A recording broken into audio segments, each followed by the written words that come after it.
The history of House Targaryen stretches across centuries like a river of fire and blood, beginning in the volcanic heart of old Valyria and ending in the ashes of King's Landing. This is not merely the story of kings and queens, of conquest and rebellion, but the tale of a family that rode dragons into legend and fell from the sky in flames.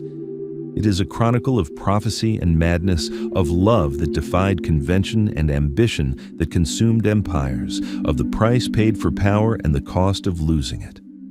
To understand the Targaryens, we must first journey across the narrow sea to a land that no longer exists, to the greatest civilization the world has ever known, and to the moment when one family chose survival over glory and, in doing so, changed the course of history forever.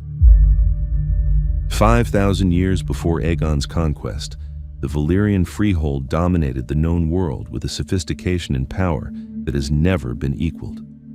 This was not a kingdom ruled by a single monarch, but a confederation of 40 dragonlord families who governed collectively, each commanding multiple dragons and controlling vast territories.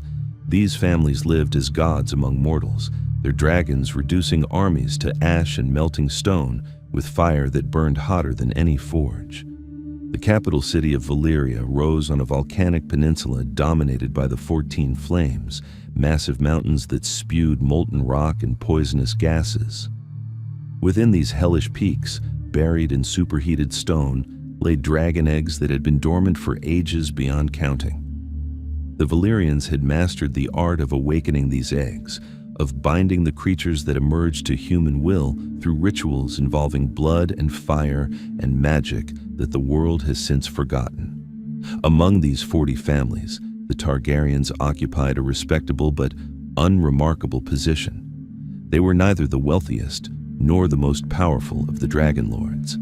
Their holdings lay on the western edges of Valyrian influence, and while they commanded several dragons and managed their estates competently, they attracted little notice from the more prominent houses whose names dominated the freehold's politics. The Bellarys family, with their 20 dragons, commanded far more respect. The Velaryons, who would later follow the Targaryens to Westeros, held greater wealth from their maritime trading empire.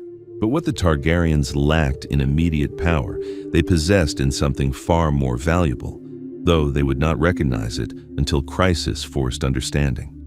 12 years before the Doom, a daughter of House Targaryen named Daenerys began experiencing visions of such horrifying intensity that she woke screaming night after night, her sheets soaked with sweat, her voice hoarse from terror. In her dreams, she witnessed the destruction of everything she knew, the collapse of a civilization that had endured for millennia, the transformation of prosperous lands into smoking ruins where even demons feared to tread. Daenerys dreamed of the 14 flames erupting simultaneously, of mountains splitting apart and swallowing cities whole, of the sea rushing in to drown what fire could not consume. She saw dragons falling from the sky, their wings ablaze, their screams echoing across a landscape transformed into hell. She witnessed the death of her family, her friends, everyone she had ever known, consumed in an apocalypse so complete that even the land itself would become cursed, shunned by sailors for thousands of years after. Her father, Lord Eonar Targaryen, faced a choice that would determine not only his family's survival, but the future of an entire continent across the narrow sea. The other dragon lords mocked Daenerys' visions, dismissing them as the fantasies of an overwrought girl, or, more charitably, as symbolic nightmares requiring interpretation rather than literal belief. How could Valyria fall? The freehold had stood for 5,000 years. Its power exceeded anything else in the known world. Its dragons numbered in the thousands. Its magic had tamed volcanoes and shaped stone like clay. The very suggestion that this civilization might end was not merely foolish, but offensive to those who had built their entire identities around Valyrian supremacy. But Eonar Targaryen looked into his daughter's eyes and saw something that convinced him where logic and probability could not. Perhaps he recognized a gift that ran deeper than ordinary dreams. Perhaps he simply loved his daughter enough to trust her when everyone else dismissed her fears. Or perhaps, in the quiet moments when he allowed himself to truly consider her visions, he recognized their terrible plausibility. The 14 Flames had grown more restless in recent years. The mining operations that extracted dragon eggs and precious metals had pushed deeper into unstable volcanic rock. The fire mages who maintained the spells containing volcanic fury reported increasing difficulty in their work. Lord Aenar made a decision that required courage of a different kind than battlefield valor. He would abandon everything his family had built in Valyria, accepting ridicule and financial loss, to relocate to Dragonstone, a remote island fortress in Blackwater Bay on the eastern coast of Westeros. This was not prime territory. The castle had been built as a military outpost, its architecture incorporating the dragons that Valyrian sorcerers could shape stone to accommodate.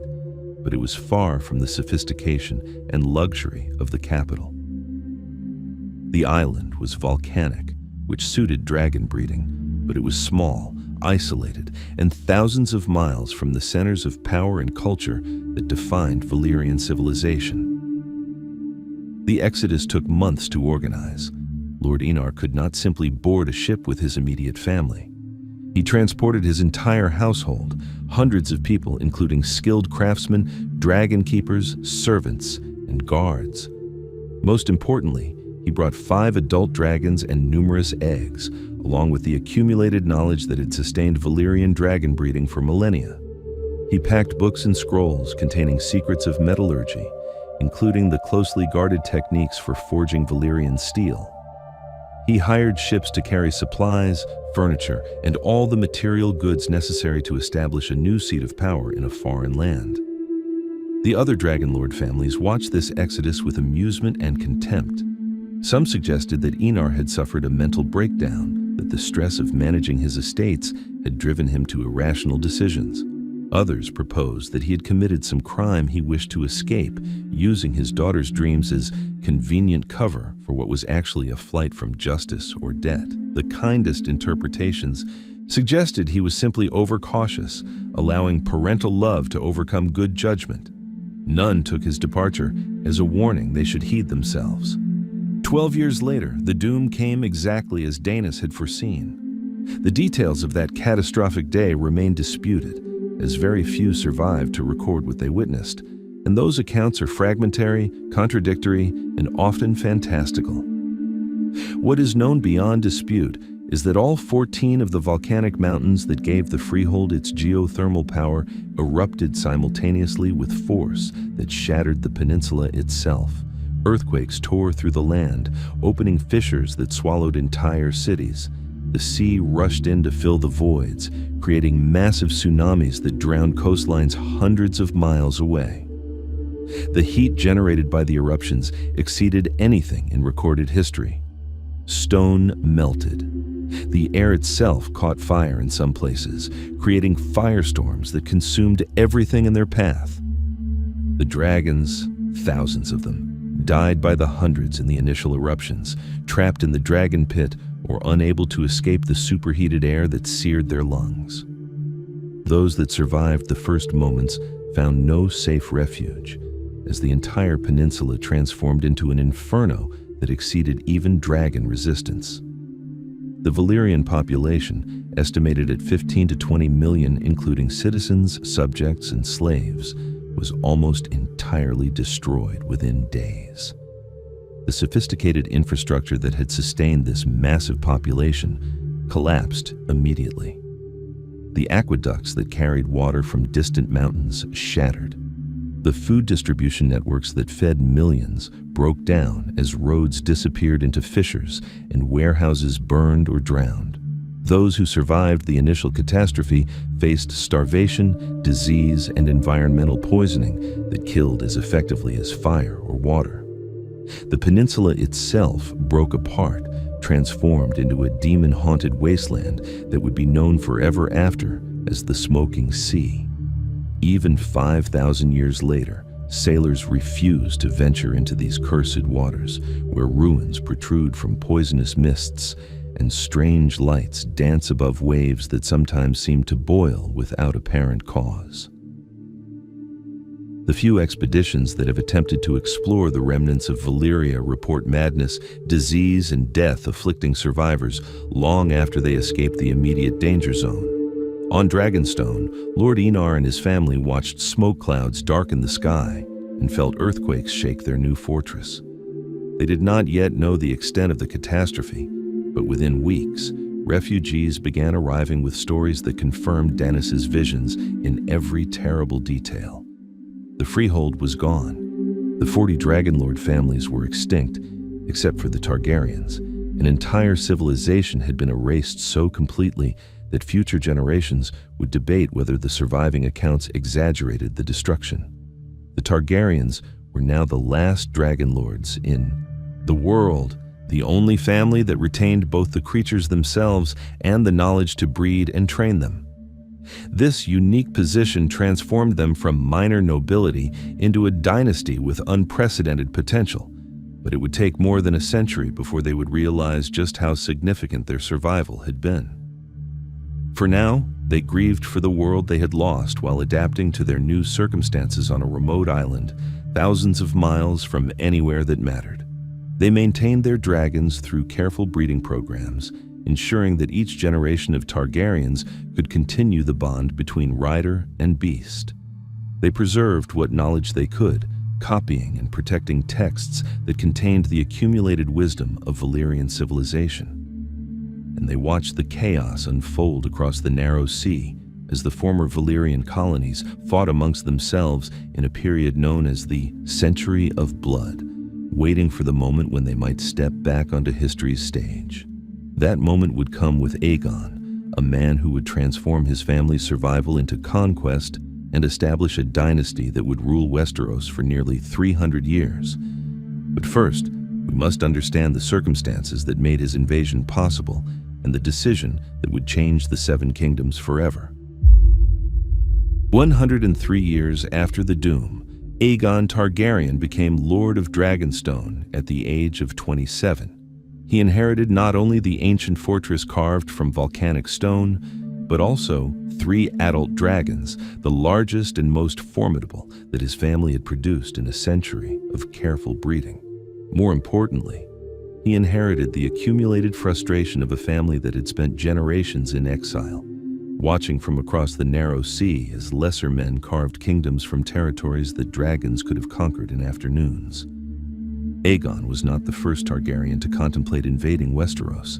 His ancestors had discussed the possibility for decades, analyzing the continent's political divisions, assessing potential challenges, and debating whether the rewards justified the risks. Westeros was larger than any territory the old Valyrian freehold had controlled, its population numbering in the millions, its kingdoms possessing armies that, while lacking dragons, had been forged through centuries of warfare against each other. But Aegon possessed advantages that made invasion feasible in ways it had never been before. First, and most obviously, his dragons. Balerion the Black Dread, named for his midnight scales and terrible reputation, had been his father's mount and had grown to monstrous proportions. The dragon's wingspan exceeded 200 feet, making him visible from miles away when he flew. His flames burned hot enough to melt stone and steel, to turn sand into glass, to reduce entire formations of armored knights into nothing but ash and molten metal. Ancient texts from Valyria mentioned dragons of similar size, but none in living memory had seen a creature that commanded such destructive power. Vagar and Meraxes, ridden by Aegon's sister wives Visenya and Rhaenys respectively, were somewhat smaller, but remained formidable weapons of war. Vagar was known for her savagery and the fierce bond she shared with Visenya, mirroring her rider's martial temperament. Meraxes was noted for her golden eyes and the unusual intelligence she displayed, responding to Rhaenys' commands with precision that suggested understanding beyond mere training.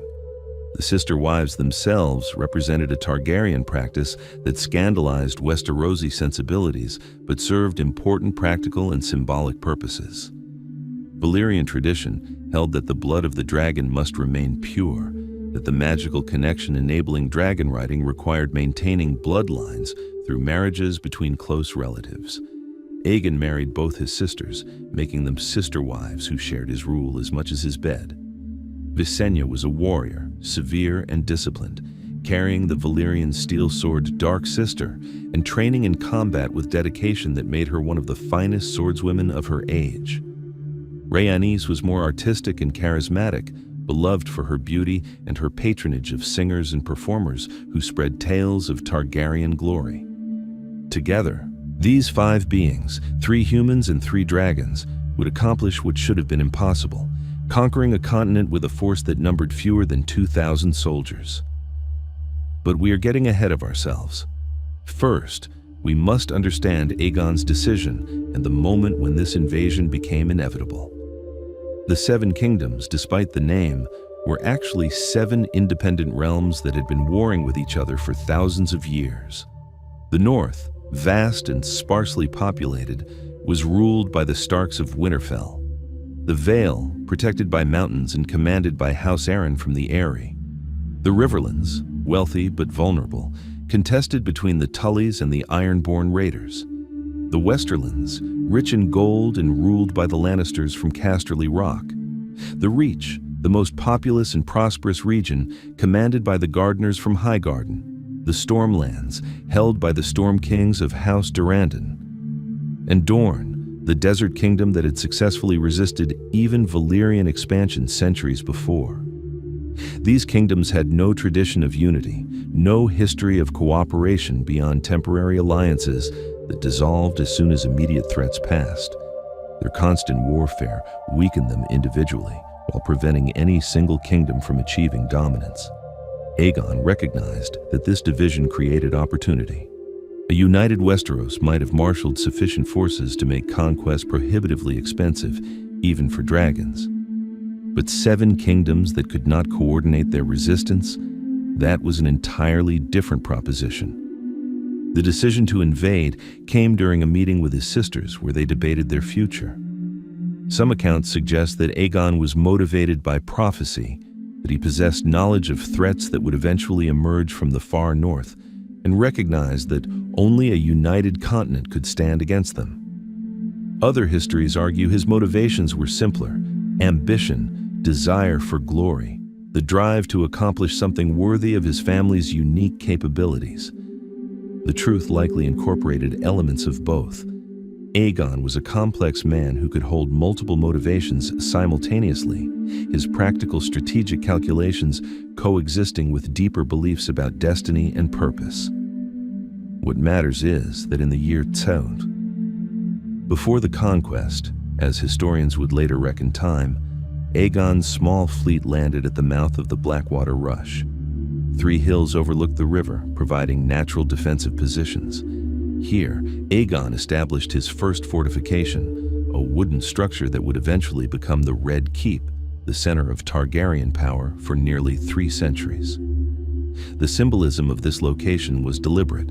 The Blackwater Bay lay roughly equidistant from the northern and southern kingdoms Aegon intended to conquer, providing a central position from which to project power in all directions. The painted table on Dragonstone, a massive map of Westeros carved from wood and painted in meticulous detail, had helped Aegon plan his strategy.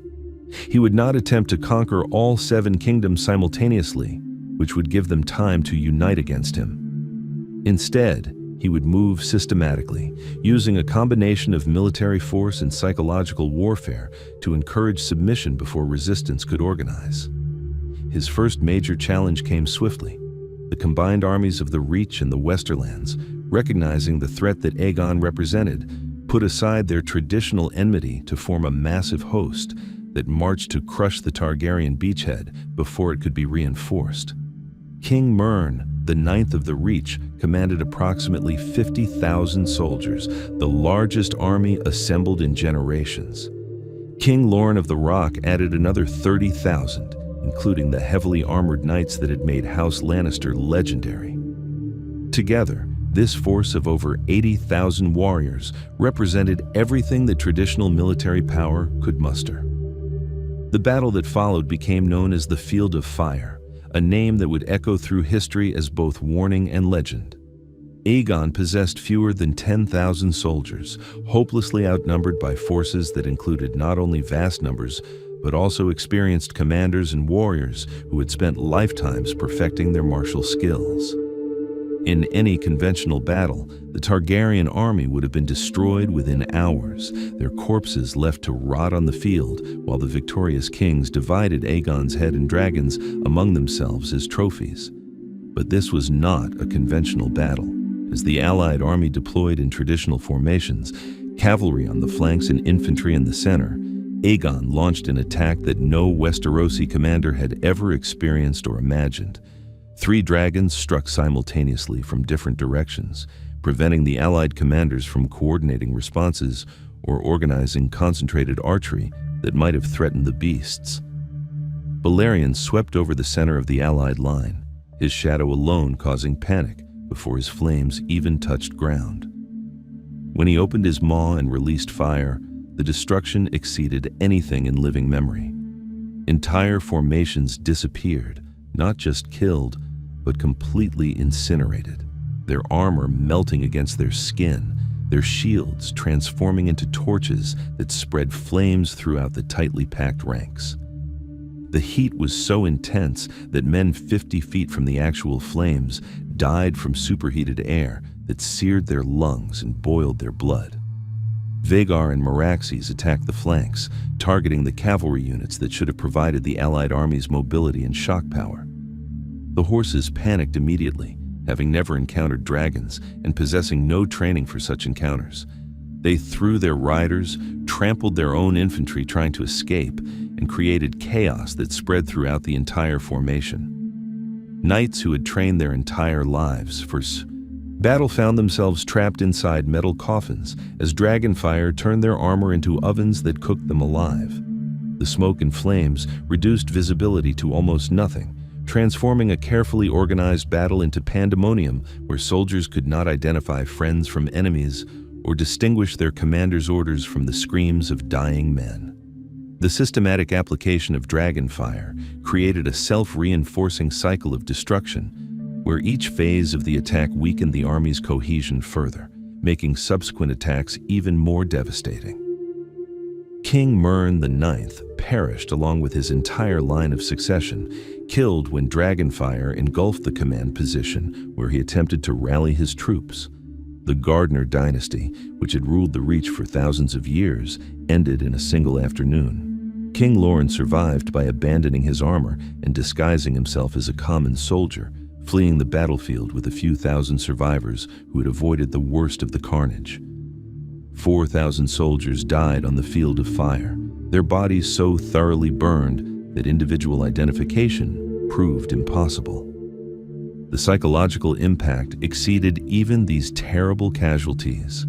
The survivors spread stories of the battle throughout Westeros, describing destruction that seemed apocalyptic in its scope and speed.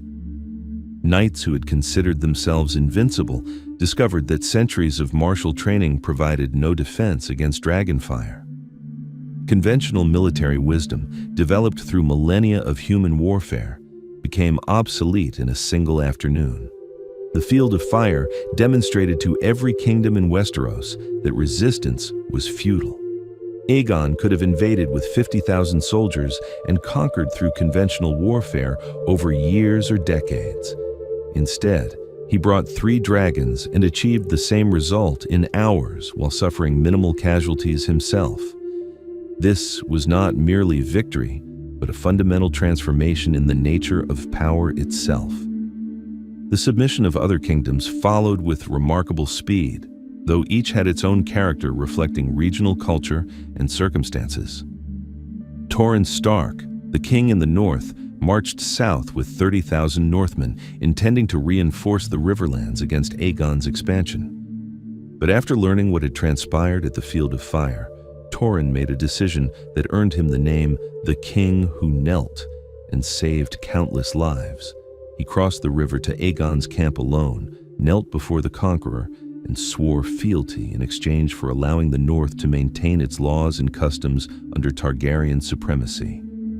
The Vale, submitted after Aegon's dragons, simply flew up to the eyrie, demonstrating that the castle's supposedly impregnable position atop the giant's lance meant nothing when attackers could simply bypass the treacherous mountain paths and land directly in the courtyard.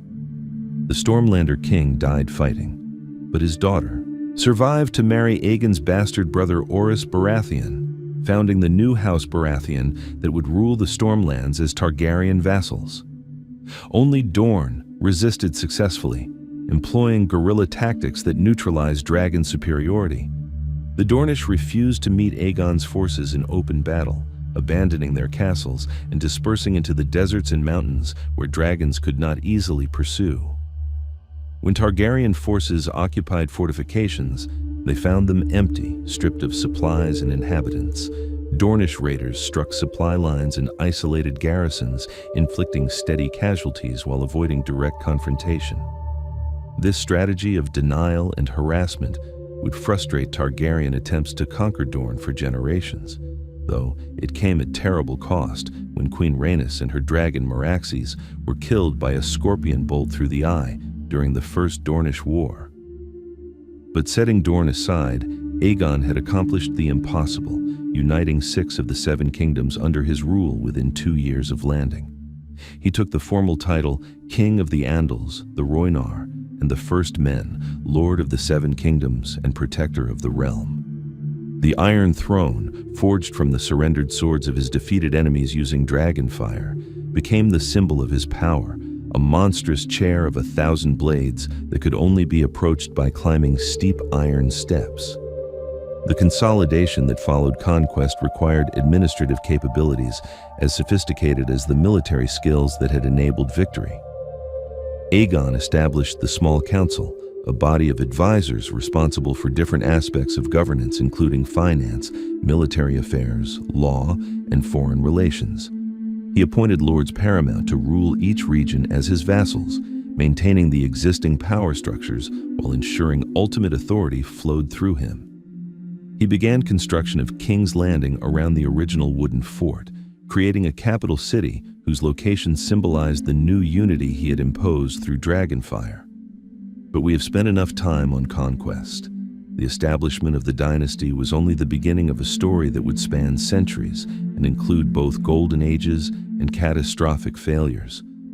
We must move forward through time, witnessing how the Targaryens ruled, how they held power, and ultimately how they lost it. The first century of Targaryen rule witnessed both the dynasty's greatest achievements and the emergence of patterns that would ultimately contribute to its downfall. The early kings faced the fundamental challenge of transforming conquest into legitimate governance, of making the 7 kingdoms function as a unified realm rather than as conquered territories held together only by fear of dragons. Aegon himself ruled for 37 years after his conquest, establishing precedents and institutions that would shape Westerosi governance for centuries. He was not a particularly charismatic ruler, preferring practical administration to grand gestures, but his competence and the terror inspired by his dragons kept the realm largely peaceful. He spent much of his reign traveling throughout his new domains, holding court in different regions, hearing petitions, and demonstrating royal power through his presence. These royal progresses, as they became known, served multiple purposes. They allowed the king to observe conditions throughout the realm firsthand, prevented any single region from feeling neglected, and most importantly, they reminded everyone that dragons remained the ultimate guarantors of Targaryen authority. Aegon's son Enys proved less capable, his reign plagued by rebellions and challenges that his gentle nature struggled to address. Enys had inherited none of his father's martial temperament or political acumen. He preferred music and celebration to governance, responding to crises with conciliation when force was required. Multiple rebellions erupted during his short reign, from the faith militant uprising, protesting Targaryen incestuous marriage practices, to regional lords who tested whether a weak king meant opportunity for independence. The faith's rebellion proved particularly dangerous, as it challenged not merely political authority, but the theological legitimacy of Targaryen rule itself. The Faith of the Seven, the dominant religion throughout most of Westeros, taught that incestuous marriage was an abomination before the gods. The Targaryens' practice of brother-sister marriage, justified by their Valyrian heritage and the supposed necessity of keeping dragon-riding bloodlines pure, violated these teachings so fundamentally that the faith could not ignore it without compromising their own credibility.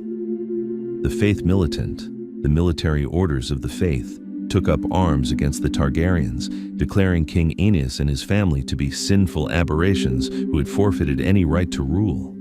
These holy warriors, including both the warriors' sons, knights who had taken vows, and the poor fellows, commoners similarly sworn, launched a guerrilla campaign that proved surprisingly effective. They could not face dragons in open battle, but they could assassinate Targaryen supporters, burn castles loyal to the crown, and make governance impossible in regions where the faith held popular support. King Aenys died in 42 AC, possibly poisoned, certainly broken by stress and fear. His half-brother Maegor, born of Aegon's union with Visenya, seized the throne, despite the rightful claim of Aenys' son Aegon. Maegor would become known as Maegor the Cruel, a title he earned through systematic brutality that makes even hardened historians flinch when documenting his reign. Maegor addressed the faith militant uprising through methods that could charitably be called draconian.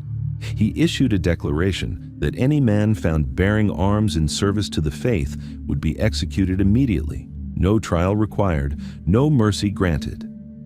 He then proceeded to hunt the faith militant throughout the realm, employing his dragon Balerion to burn septs suspected of harboring militants and to reduce entire villages to ash if they showed any sympathy toward the rebellion.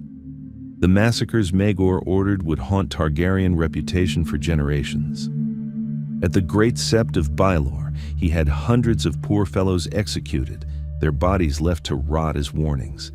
He instituted trial by combat for captured warriors' sons, forcing them to face him personally in duels where his superior skill and utter ruthlessness ensured their deaths.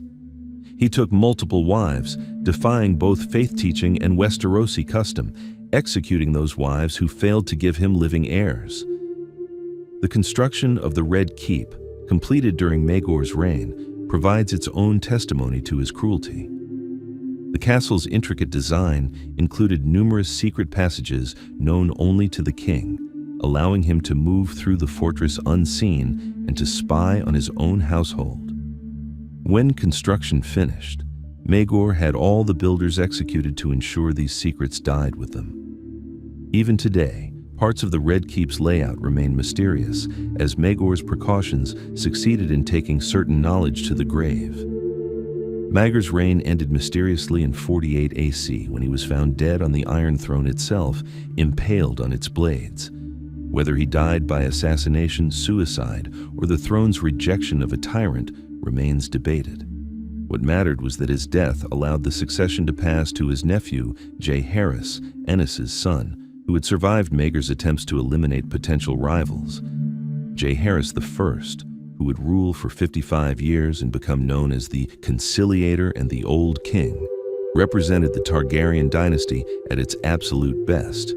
He inherited a realm torn by rebellion, its faith in monarchical authority shattered, its economy devastated by years of warfare. Through a combination of political skill, genuine concern for his subjects' welfare, and the willing partnership of his sister wife Alysanne, Jaehaerys transformed this disaster into the longest period of peace and prosperity that Westeros had known in recorded history. His settlement with the faith demonstrated the diplomatic skills that would characterize his entire reign. Rather than continuing Maegor's persecution, Jaehaerys negotiated an agreement where the faith disbanded its military orders in exchange for the crown's recognition of faith authority in spiritual matters. The compromise satisfied both sides by establishing clear boundaries. The faith would not challenge Targaryen right to rule or their marriage practices, while the crown would respect faith teachings for the broader population and provide financial support for septs and religious institutions. Jaehaerys understood that effective governance required more than dragons and fear. He established the king's law, a unified legal code that replaced the patchwork of regional customs and traditions with consistent standards applicable throughout the realm. This was not imposed arbitrarily, but developed through consultation with lords and legal scholars who understood that justice required both fairness and predictability. The king's law addressed everything from inheritance disputes to criminal penalties, providing frameworks that enabled merchants to conduct business across regional boundaries and common folk to understand what was expected of them. The infrastructure improvements undertaken during Jaehaerys' reign transformed Westeros' economy and military capabilities. The King's Road, a maintained highway running the length of the continent from the Wall to Storm's End, enabled rapid movement of goods and troops while facilitating commerce that enriched both crown and subjects. The improvements to King's Landing, which grew from a rough town into a true capital city, created a center of culture and learning that attracted talented people from throughout the realm. But perhaps Jaehaerys' greatest achievement was simply demonstrating that Targaryen kings could rule justly and effectively, that dragon power could be employed for construction rather than destruction. His regular councils, where he listened to advisors before making decisions, showed that even absolute monarchs benefited from wisdom beyond their own. His progresses throughout the realm, undertaken with Queen Alysanne, connected the crown to subjects who might otherwise have viewed monarchy as a distant abstraction. Alysanne herself deserves recognition for contributions that extended beyond the traditional role of queen consort. She championed improvements in conditions for women throughout the realm, including laws protecting widows' inheritance rights and restricting child marriage.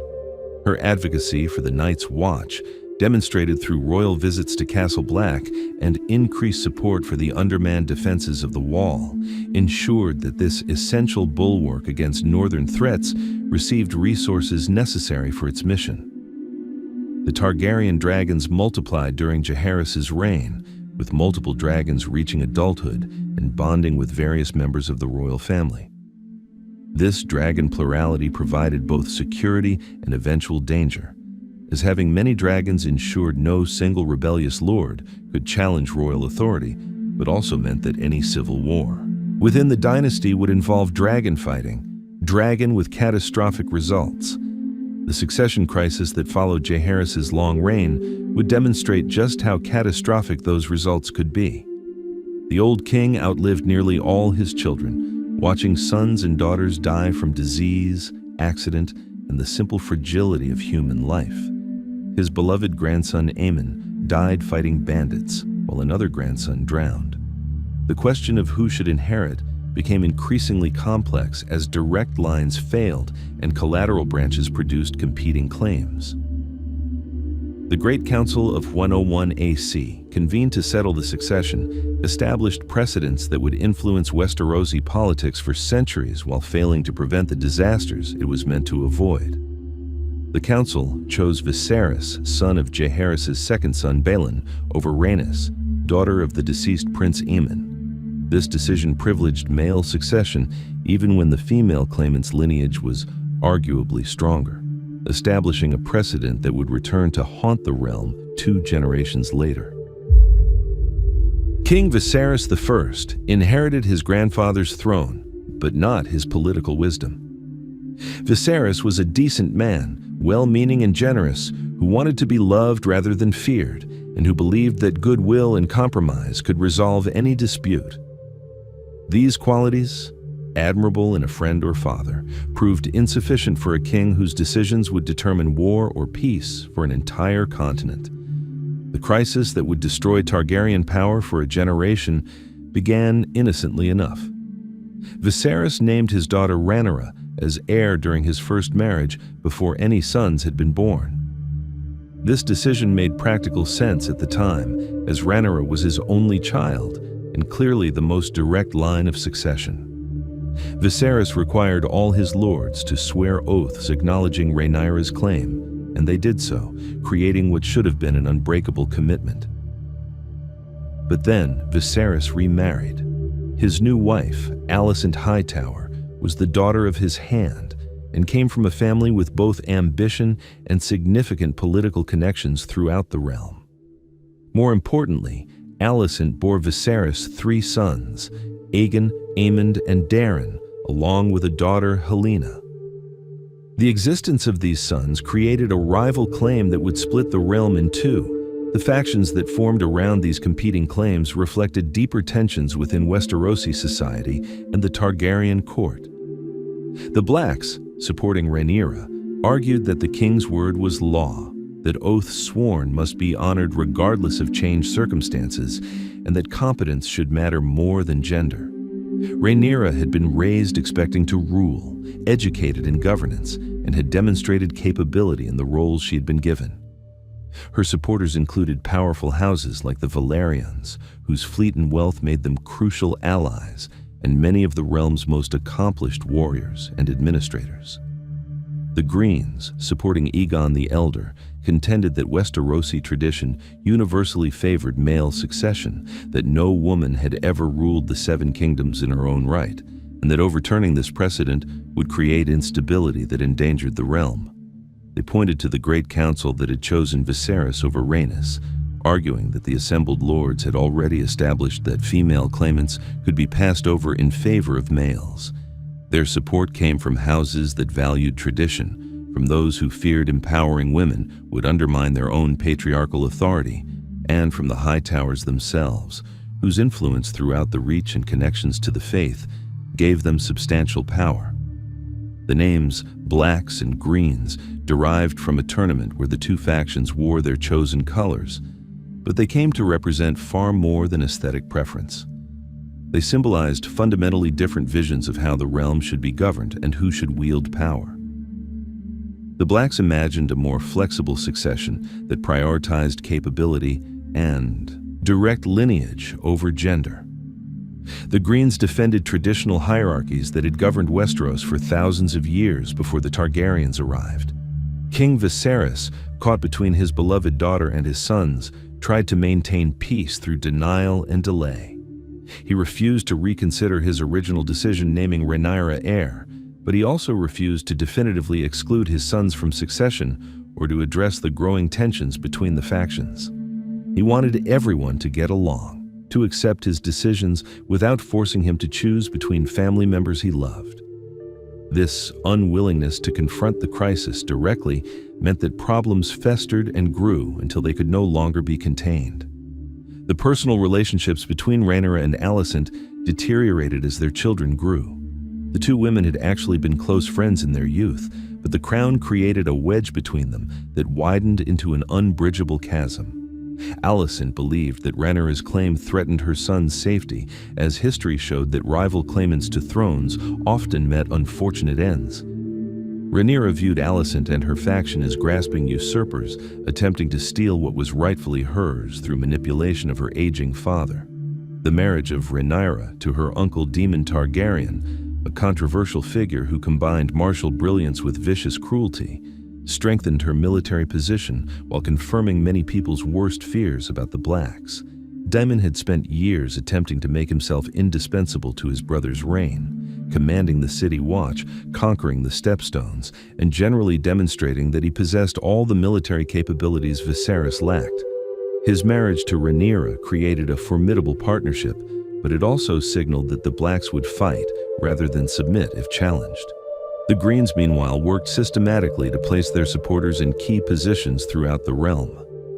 Otto Hightower, Alicent's father and the king's hand, used his administrative authority to reward loyalists and punish potential Black supporters. This manipulation of royal patronage created networks of obligation that would prove crucial when civil war erupted. The dragons themselves complicated everything. By this point, the Targaryen family had produced enough dragons that both factions would command significant aerial forces. Rhaenyra's sons rode younger but vigorous dragons, while her stepbrother Aemond claimed Vhagar, the ancient beast that had served Visenya during the conquest and had grown even larger in the intervening century and a half. The prospect of these dragons fighting each other horrified anyone who understood what such warfare would entail. King Viserys died in 129 AC, and with his death, the fragile peace he had maintained through willful blindness collapsed immediately. The Greens moved with suspicious speed, suggesting they had planned their coup carefully and were simply waiting for the king's death to implement it. Within hours of Viserys's passing, they sealed the Red Keep, preventing news from reaching Dragonstone where Rhaenyra resided. They arrested or killed potential black supporters in the capital, and they crowned Aegon the Elder in a hasty ceremony designed to present the realm with a fait accompli before opposition could organize. This was not a legitimate succession, but a seizure of power through swift violence and prepared betrayal. Rhaenyra learned of her father's death and her brother's coronation simultaneously, discovering that she had been robbed of her inheritance while people she had considered allies revealed themselves as enemies. Her response was to declare herself queen and prepare for war, knowing that the Greens would never willingly surrender power now that they had claimed it. The war that followed would be remembered as the Dance of the Dragons, a name that sounds almost graceful, but that disguised horror beyond comprehension. This was the catastrophe that the Targaryen dragons had made possible, the nightmare scenario where dragonfire turned against itself in a conflict that would leave the dynasty broken and the creatures that had made them powerful extinct or nearly so. The Dance of the Dragons was not merely civil war, but fratricide on a continental scale, a conflict where strategic calculation became impossible because both sides possessed weapons that could destroy civilization itself. The early phases of the war saw rapid movements as both factions attempted to secure resources, rally supporters, and position their forces for maximum advantage. The Blacks possessed certain advantages. Rhaenyra's connection to House Velaryon through her first marriage to Laenor Velaryon gave her access to the realm's greatest fleet and the wealth that came from controlling maritime trade. The North, the Vale, and much of the Riverlands declared for her, providing vast territories and substantial military forces. Most importantly, she commanded more dragons initially, including several large and battle-tested beasts ridden by experienced dragon riders. The Greens held King's Landing, the Iron Throne itself, and the symbolic legitimacy that came from possessing the capital. They controlled the Crown Lands directly and had secured the support of the Reach, the wealthiest and most populous region. The Lannisters, predictably backing what they perceived as the winning side, added the gold of Casterly Rock to green resources. And they had Vhagar, the largest living dragon, whose size and power exceeded that of any other creature in the conflict. The initial military actions proceeded through conventional means, with armies marching and maneuvering across the Riverlands, while each side attempted to secure strategic positions. But the true character of the war revealed itself when dragons engaged in combat, transforming calculated warfare into apocalyptic destruction that spared no one. The Battle of Rook's Rest demonstrated what happened when dragons fought dragons. Prince Aegon and his brother Aemond, riding their dragons Sunfire and Vhagar, ambushed Princess Rhaenys as she attempted to relieve the besieged castle. The aerial combat that followed lasted for what witnesses described as an eternity compressed into moments, as three massive creatures tore at each other thousands of feet above the ground. Rhaenys and her dragon Meleys, though outnumbered, fought with desperate courage. Meleys, known as the Red Queen for her scarlet scales, proved faster and more agile than either opponent, using superior maneuverability to avoid direct confrontation while striking at exposed flanks. But Vhagar's enormous size meant that even glancing blows from the ancient dragon could cripple smaller opponents, while Sunfire's golden flames added a second source of fire that melees could not avoid indefinitely. The end came when Vhagar's jaws closed on Melee's neck, the sheer force of the bite crushing vertebrae and severing the spinal cord. Meleys and Rhaenys plummeted from the sky, the dragon's wings folding as death claimed her, the riders still strapped to the saddle as they fell. They struck the ground with impact that created a crater, ending the life of one of the realm's most experienced dragon riders and eliminating a powerful black aerial asset. But the battle cost the Greens as well. Sunfire had sustained terrible wounds during the fight, burns and lacerations that would require months of healing. Aegon himself was burned by his own dragon's fire during the chaotic combat, suffering injuries that would cripple him for life. And Vhagar, despite her victory, had been damaged in ways that would affect her performance in subsequent battles. The Battle Above the God's Eye stands as the dance's most mythic engagement, two of the realm's greatest warriors meeting in single combat while mounted on dragons. Their duel conducted thousands of feet above the largest lake in Westeros. Prince Daemon, riding his dragon Caraxes, and Prince Aemond atop Vhagar, had circled each other throughout the war, both recognizing that their confrontation was inevitable and necessary. The battle occurred when Daemon, learning that Aemond was in the Riverlands, flew to intercept him over Harrenhal and the God's Eye. The two dragons met in mid-air, and what followed transcended normal combat to become something almost supernatural in its intensity and violence.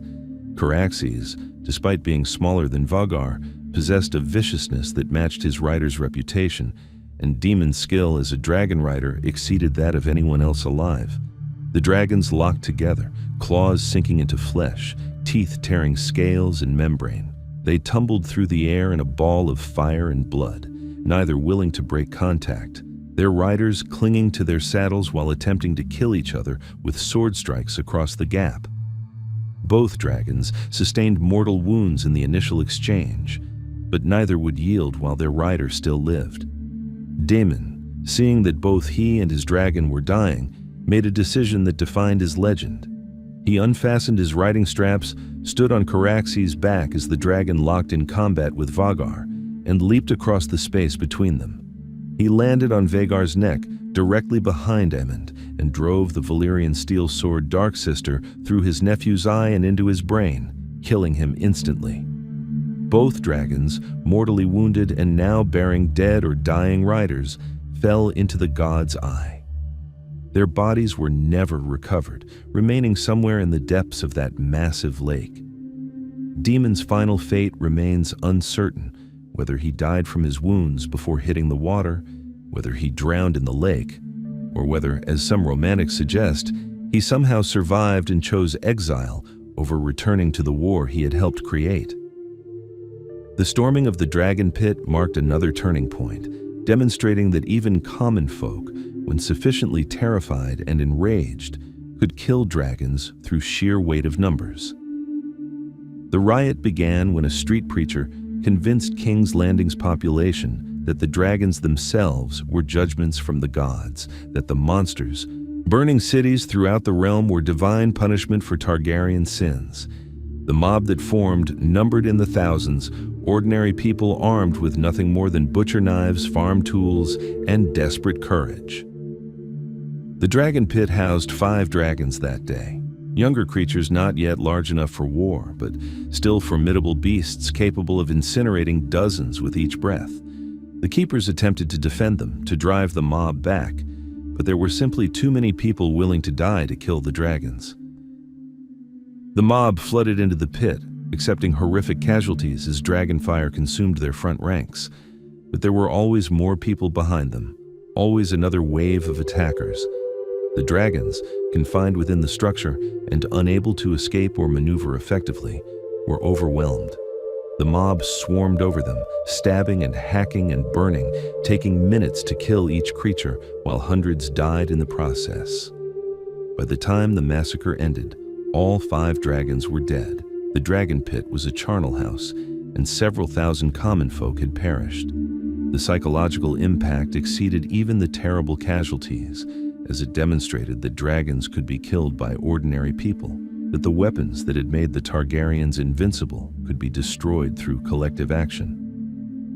Rhaenyra herself briefly held King's Landing after Aegon fled the capital, but her rule lasted only months before she too was forced to flee. Her capture by Aegon at Dragonstone led to her execution in a manner designed to maximize her humiliation and terror her remaining supporters. Aegon had Rhaenyra fed to his dragon Sunfire, while her son Aegon the Younger was forced to watch, creating trauma that would define his personality for the rest of his life. But Rhaenyra's death did not end the war. Her supporters continued fighting to place her son on the throne, recognizing that surrender meant execution or permanent exile. The conflict dragged on for another year of increasingly desperate actions and declining resources, both sides exhausted, but neither willing to concede defeat. The eventual settlement that ended the dance placed Rhaenyra's son, Aegon III, on the Iron Throne while marrying him to Aegon Theo's daughter, Jaehaera, ostensibly uniting the two claims. But this happy reconciliation disguised the catastrophic damage the war had inflicted. Approximately 20 dragons had died during the dance, including most of the mature, battle-capable creatures that had made Targaryen power absolute. The realm's economy lay in ruins, its fields burned, its villages devastated. Entire noble families had been destroyed, creating succession crises and power vacuums throughout the Seven Kingdoms. Most significantly, the psychological damage to the remaining Targaryens proved impossible to repair. Aegon III, who had witnessed his mother's execution, developed such melancholy that he became known as Aegon the Dragonbane, despite bearing no direct responsibility for the dragon's extinction. His reign witnessed the death of the last Targaryen dragons, creatures that failed to thrive in an atmosphere of grief and trauma. The dance demonstrated that dragon power, while overwhelming against external enemies, became catastrophically destructive when turned inward. It revealed that even the most fearsome weapons provide no security if they can be employed against each other. And it showed that the Targaryen mystique, the aura of invincibility that had sustained their rule, could be shattered when dragons died and kings proved mortal. The century following the dance witnessed the Targaryen dynasty's gradual adaptation to ruling without dragons, a transformation that proved far more difficult than conquering with them had been. The death of the last dragon during Aegon III's reign marked not just biological extinction, but a fundamental shift in the nature of Targaryen authority. They were no longer dragon lords, but merely kings, ruling through the same mechanisms of law, custom, and military force that governed other dynasties. Aegon III's long reign, though characterized by his personal melancholy, actually provided a period of recovery that the realm desperately needed. His regents, during his minority and his own later administration, focused on practical governance rather than grand ambitions, allowing the economic and demographic wounds from the dance to begin healing. The bureaucratic institutions established by previous kings continued functioning, demonstrating that effective administration could persist even when the symbolic head of state lacked charisma or martial glory. But Aegon's failure to overcome his psychological trauma meant he never fully engaged with kingship's requirements. He performed his duties mechanically, making decisions when required, but showing no enthusiasm for rulership or interest in the broader questions of how the realm should be governed. This emotional detachment created a vacuum that was filled by his council and by the increasingly powerful network of maesters who provided educated administrators throughout the kingdom. The succession passed through several unremarkable kings who lacked both the ambition and the capabilities to fundamentally alter the course established by their predecessors. But the pattern of Targaryen decline manifested in other ways beyond the mere absence of dragons. The practice of incestuous marriage, justified when dragons required pure bloodlines, continued despite no longer serving any practical purpose. This persistence of tradition for its own sake gradually concentrated genetic defects within the royal family, creating the madness that would eventually destroy the dynasty. The question of whether the Targaryen madness represented a genuine genetic disorder or simply the inevitable result of absolute power exercised without adequate checks remains debated by maesters. The historical record shows that approximately half of all Targaryens exhibited either overt madness or extreme personality traits that made them unfit to rule. Some, like Maegor the Cruel and later Aerys II, became actively dangerous. Others simply proved incompetent or unstable in ways that undermined effective governance. Daeron the Fur, remembered as the young dragon, represented a different sort of failure. The capable warrior king who achieved military glory but failed to consider whether conquest could be sustained. His successful invasion of Dorne at age 14 demonstrated both remarkable military talent and the reckless confidence of youth. Daeron led his forces through terrain that had defeated even Aegon the Conqueror's dragons, employing innovative tactics that overcame Dornish guerrilla resistance. Within a single campaign season, he had conquered a kingdom that had remained independent for over a century. But conquest and occupation are entirely different challenges, requiring different skills and resources. Dorne's desert terrain, its dispersed population, and its culture of resistance meant that maintaining control required enormous military commitments that the crown could not sustain indefinitely. The Dornish never accepted occupation, conducting an insurgency that bled the Targaryen forces through 1,000 small cuts. Within 2 years, Daeron himself died during a rebellion, killed at age 18, his conquest collapsing immediately as Targaryen forces withdrew rather than face continued losses. Daeron's successor, Baelor the Blessed, represented the opposite extreme, a king so consumed by religious fervor that he proved nearly as dangerous as any mad Targaryen. Baelor walked barefoot from King's Landing to Dorne to negotiate peace with the kingdom his brother had briefly conquered, a pilgrimage that took months and nearly killed him from exposure and starvation. His attempts to rule according to religious principles rather than political reality created chaos throughout the realm as he forgave debts, freed criminals, and made decisions based on supposed divine guidance that had no connection to practical consequences. The succession crisis that brought the Blackfyre pretenders into being demonstrated how the loss of dragons had weakened Targaryen authority while exposing the dynasty to challenges that would have been unthinkable when Dragonfire enforced the royal will. The whole mess traced back to Aegon IV, remembered as Aegon the Unworthy, whose combination of gluttony, lust, and political incompetence created disasters that plagued the realm for generations. Aegon legitimized all his bastards on his deathbed, a decision made either from spite toward his legitimate son or from a delusion that this would strengthen the dynasty. Among these bastards was Daemon Waters, who would take the name Blackfyre after his father gave him the Valyrian steel sword traditionally carried by Targaryen kings. Daemon possessed all the qualities of appearance, martial skill, and charisma that the legitimate heir, Daeron II, supposedly lacked. This contrast, combined with Daemon's possession of Blackfyre and rumors questioning Daeron's actual paternity, created a rival claim that attracted substantial noble support. The First Blackfyre Rebellion in 196 AC demonstrated that even without dragons, civil war between rival Targaryen claimants could devastate the realm. The Battle of Redgrass Field, where Daemon Blackfyre and his twin sons died, ended the immediate threat, but established a pattern of periodic rebellions that would continue for generations.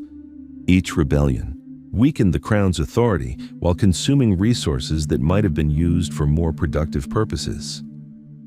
The Blackfyre cause attracted those dissatisfied with current royal policies, those seeking advancement through supporting a rival claimant, and genuinely principled supporters who believed Daemon's claim was more legitimate.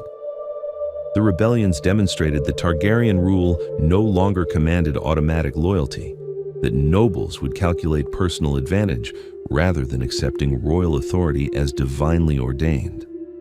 This represented a fundamental shift from the early days of the dynasty, when dragon power made rebellion unthinkable. Aegon V, known as Aegon the Unlikely, due to his improbable succession as a fourth son of a fourth son, attempted to address the social and economic inequalities that generated support for Blackfyre pretenders.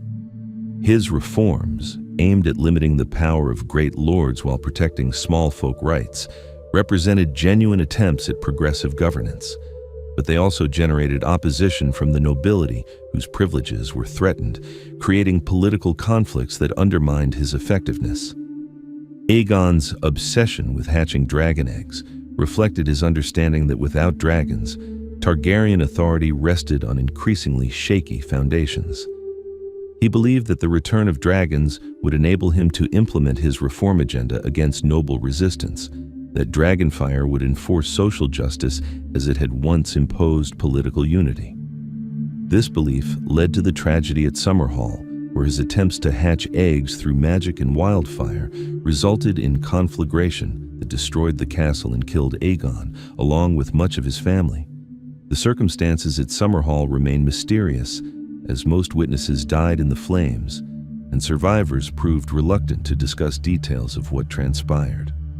What is known is that Aegon had been experimenting with various methods to hatch dragon eggs, consulting texts from Eshai, and employing pyromancers whose understanding of fire exceeded normal knowledge. The ceremony that went wrong apparently involved blood sacrifice combined with wildfire, creating conditions that were supposed to awaken the eggs, but instead produced uncontrolled conflagration.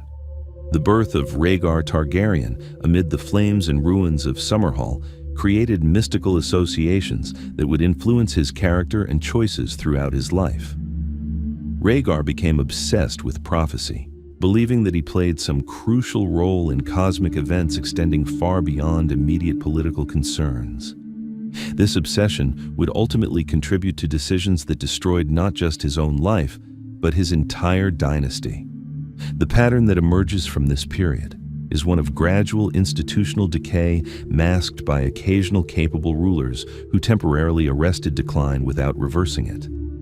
The Targaryens remained kings, but their kingship meant something fundamentally different than it had when Aegon the Conqueror united the realm. They ruled through negotiation and compromise rather than terror and awe, through politics rather than overwhelming force.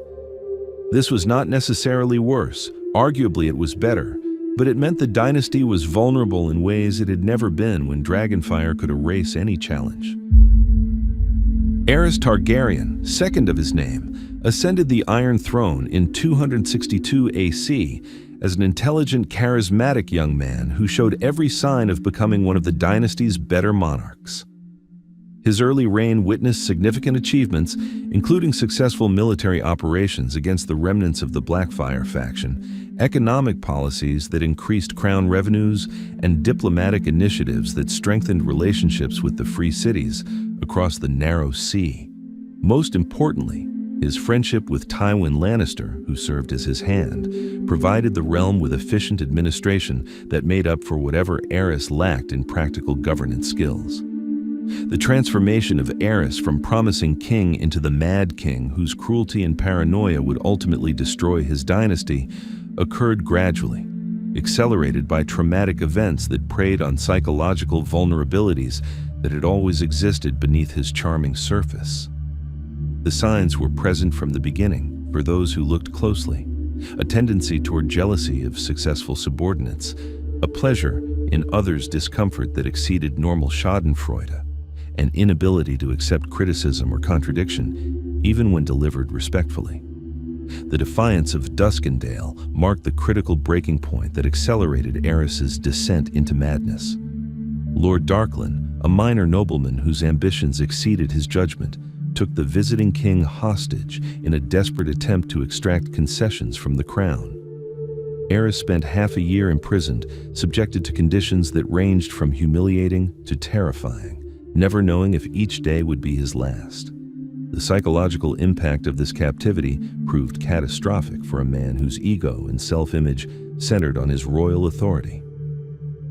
Tywin Lannister's eventual rescue of Aerys through military assault on Duskendale Castle saved the king's life, but could not repair his shattered psyche. Aerys emerged from captivity fundamentally changed, paranoid and vengeful, convinced that threats lurked everywhere and that only through preemptive violence could he ensure his safety. The wholesale slaughter of House Targaryen that followed his rescue provided early warning of the cruelty that would characterize his later reign, but observers dismissed it as justifiable response to treason rather than evidence of deteriorating mental state. The deterioration of Aerys's relationship with Tywin Lannister reflected the king's growing paranoia and his resentment of his hand's competence. Aerys had relied on Tywin for nearly 2 decades, during which Tywin had effectively governed the realm, while Aerys enjoyed the prestige of kingship without its burdens. But this dependence created resentment in a monarch who wanted to be seen as personally responsible for his reign's successes while blaming failures on subordinates. Aerys's public insults directed at Tywin, his inappropriate interest in Tywin's wife Joanna, and his refusal to arrange marriages between their children all demonstrated a pattern of deliberately provoking his most capable advisor.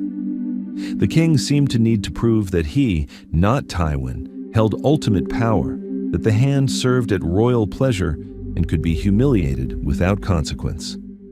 This psychological need to dominate and degrade even loyal servants reflected the insecurity that underlay Aerys's paranoia. The appointment of Jaime Lannister to the Kingsguard represented both calculated insult to Tywin and strategic hostage-taking. By accepting Jaime into the Order, Aerys deprived Tywin of his heir while placing that heir in a position where he would witness his king's crimes without being able to prevent them. Kingsguard vows required Jaime to protect the king's person, even from himself, even when that king committed atrocities that violated everything the knightly oaths were supposed to represent. Aerys's obsession with wildfire, the volatile, magical substance developed by the Alchemists' Guild that burned with intense green flames, grew throughout his later reign. He saw it simultaneously as weapon of defense and as purifying agent that could cleanse threats through fire that exceeded even dragon flame in its intensity. The pyromancers who supplied the crown with wildfire encouraged this obsession, as increased royal patronage brought them wealth and influence they had not enjoyed for generations. The king's sexual appetites became increasingly violent and disturbing, with Queen Rhaella bearing the physical scars of his cruelty while the Kingsguard sworn to protect her could only listen to her screams and feel shame at their inability to intervene. Aerys's conviction that resistance or betrayal lurked everywhere meant that even his wife was not immune from his suspicions and violence. The psychological torture inflicted on those forced to witness these crimes without being able to stop them created moral injuries that would influence critical decisions during the rebellion. Rhaegar Targaryen, the crown prince who should have provided stability and hope for smooth succession, was himself a troubled figure whose obsessions with prophecy and destiny clouded his judgment. Rhaegar was widely admired for his musical talents, his philosophical temperament, and his martial prowess, qualities that made him seem like everything his father was not. But his conviction that he played some role in prophesied events led him to decisions that demonstrated spectacularly poor judgment about immediate political realities. The events at the tourney of Harrenhal, where Rhaegar crowned Lyanna Stark as Queen of Love and Beauty, despite being married to Elia Martell and despite Lyanna being betrothed to Robert Baratheon, created scandal that should have warned everyone of impending disaster. Rhaegar's action, whether motivated by genuine affection, prophetic conviction, or political calculation, insulted multiple powerful families simultaneously while demonstrating disregard for the political consequences of personal choices. The subsequent disappearance of Lyanna, which Robert Baratheon and Eddard Stark interpreted as abduction, though the full truth remains disputed, provided the spark that would ignite rebellion. Brandon Stark's furious ride to King's Landing, demanding Rhaegar's head, demonstrated the honorable but politically naive response of a man who believed that justice would be satisfied through personal combat. His confrontation with Aerys in the Red Keep resulted not in honorable duel, but an arrest for treason. The execution of Brandon and Rickard Stark marked the point of no return, the atrocity that made rebellion inevitable rather than merely possible. Aerys's method of execution transcended normal brutality to become theatrical cruelty designed to break both victims and witnesses. He had Lord Rickard suspended from the throne room ceiling wearing his full armor while wildfire burned beneath him, slowly roasting him alive in what amounted to a human oven. He tied Brandon's neck with a leather cord and placed a sword just out of reach, forcing him to strangle himself through his desperate attempts to save his father. This cruelty served no practical purpose. Aerys could have simply executed both men quickly, satisfying his anger while avoiding the publicity that would generate sympathy for his victims. Instead, he chose torture as spectacle, demonstrating power through causing maximum suffering. The message he intended to send, that opposing the crown brought terrible consequences, backfired completely as witnesses spread word throughout the realm of the king's mad cruelty. The demand for the heads of Robert Baratheon and Eddard Stark forced Jon Arryn, the lord who had fostered both young men, to choose between betraying his foster sons and rebelling against his king. There was no middle ground, no compromise available that might have prevented war. Aerys, in his paranoia, had created a situation where even those who might have preferred peace had no choice but to fight or die. The rebellion that followed would destroy Aerys, his dynasty, and the political order that had governed Westeros for nearly 3 centuries. But before we turn to that final chapter, we must understand the military campaigns and political dynamics that brought about this collapse. The conflict that would become known as Robert's Rebellion began not as organized revolt, but as desperate response to immediate threat. Robert Baratheon, Eddard Stark, and Jon Arryn had not planned to overthrow the Targaryen dynasty or even to seek redress for grievances through military force. They took up arms because Aerys had left them no alternative, because submission meant death, and because the king's madness had made peaceful resolution impossible. The initial military situation favored the crown significantly. The throne commanded the crown lands directly, the wealth of the Reach through House Tyrell's loyalty, and the strength of Dorne through the marriage between Rhaegar and Elia Martell. The Lannisters remained neutral initially, calculating advantage rather than committing to either side. Against these resources, the rebels could field the North, the Vale, and the Stormlands, substantial forces, but outnumbered and lacking the economic resources available to the crown. But the rebellion possessed advantages that exceeded mere military calculations. Robert's cause was seen as just throughout much of the realm, a response to intolerable tyranny rather than naked ambition. The charisma and martial prowess that Robert displayed, combined with Eddard Stark's reputation for honor, attracted capable warriors and commanders who might otherwise have remained neutral. And most importantly, the rebels fought with desperate determination, knowing that defeat meant not merely military loss, but execution and the end of their houses. The strategic marriages arranged by Jon Arryn, Robert to Lysa Tully, and Eddard to Catelyn Tully, brought the Riverlands into the rebellion, adding crucial territory that lay between the rebels' northern strongholds and the crown's resources in the south. These marriages demonstrated sophisticated political thinking, transforming a desperate defense into a coordinated alliance capable of challenging royal authority throughout the realm. The early battles of the rebellion proved inconclusive, with both sides achieving victories that failed to provide decisive advantages. The Battle of Ashford saw Robert defeated by a Reach army, demonstrating that the crown could still field effective forces when properly led. But rebel victories at other locations demonstrated that royal armies were not invincible, that competent commanders leading motivated troops could defeat forces that should have overwhelmed them through superior numbers and resources. The critical engagement occurred at the Ruby Ford, where the Trident River ran red with blood and the course of Westerosi history changed forever. Rhaegar Targaryen, finally taking command of royal forces after allowing others to fight in his stead, assembled an army that should have crushed the rebellion through sheer weight of numbers and the presence of the Crown Prince himself.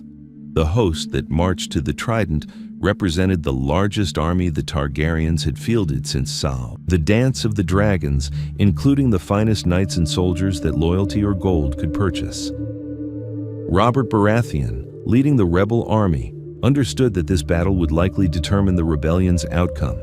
A victory might break royal power and create opportunities for negotiated settlement or continued campaign. A defeat would probably mean the end of the rebellion, as surviving leaders fled into exile or faced execution. The stakes could not have been higher.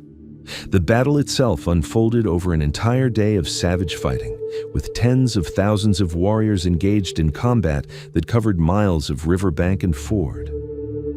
The turning point came when Robert and Rhaegar met in personal combat in the shallows of the Trident, fighting in water that reached their knees while their armies clashed around them. This was not the formalized single combat of tournaments, but desperate struggle between men who knew that kingdoms would rise or fall based on the outcome. Rhaegar was widely regarded as one of the finest warriors of his generation, trained from youth in arms and possessing all the natural advantages of size, strength, and speed. His armor, decorated with rubies that represented the Targaryen dragon, was both functional protection and symbolic statement of his royal heritage. He wielded his blade with skill that would have overwhelmed most opponents. But Robert Baratheon was something different, a force of nature whose physical capabilities exceeded normal human limits.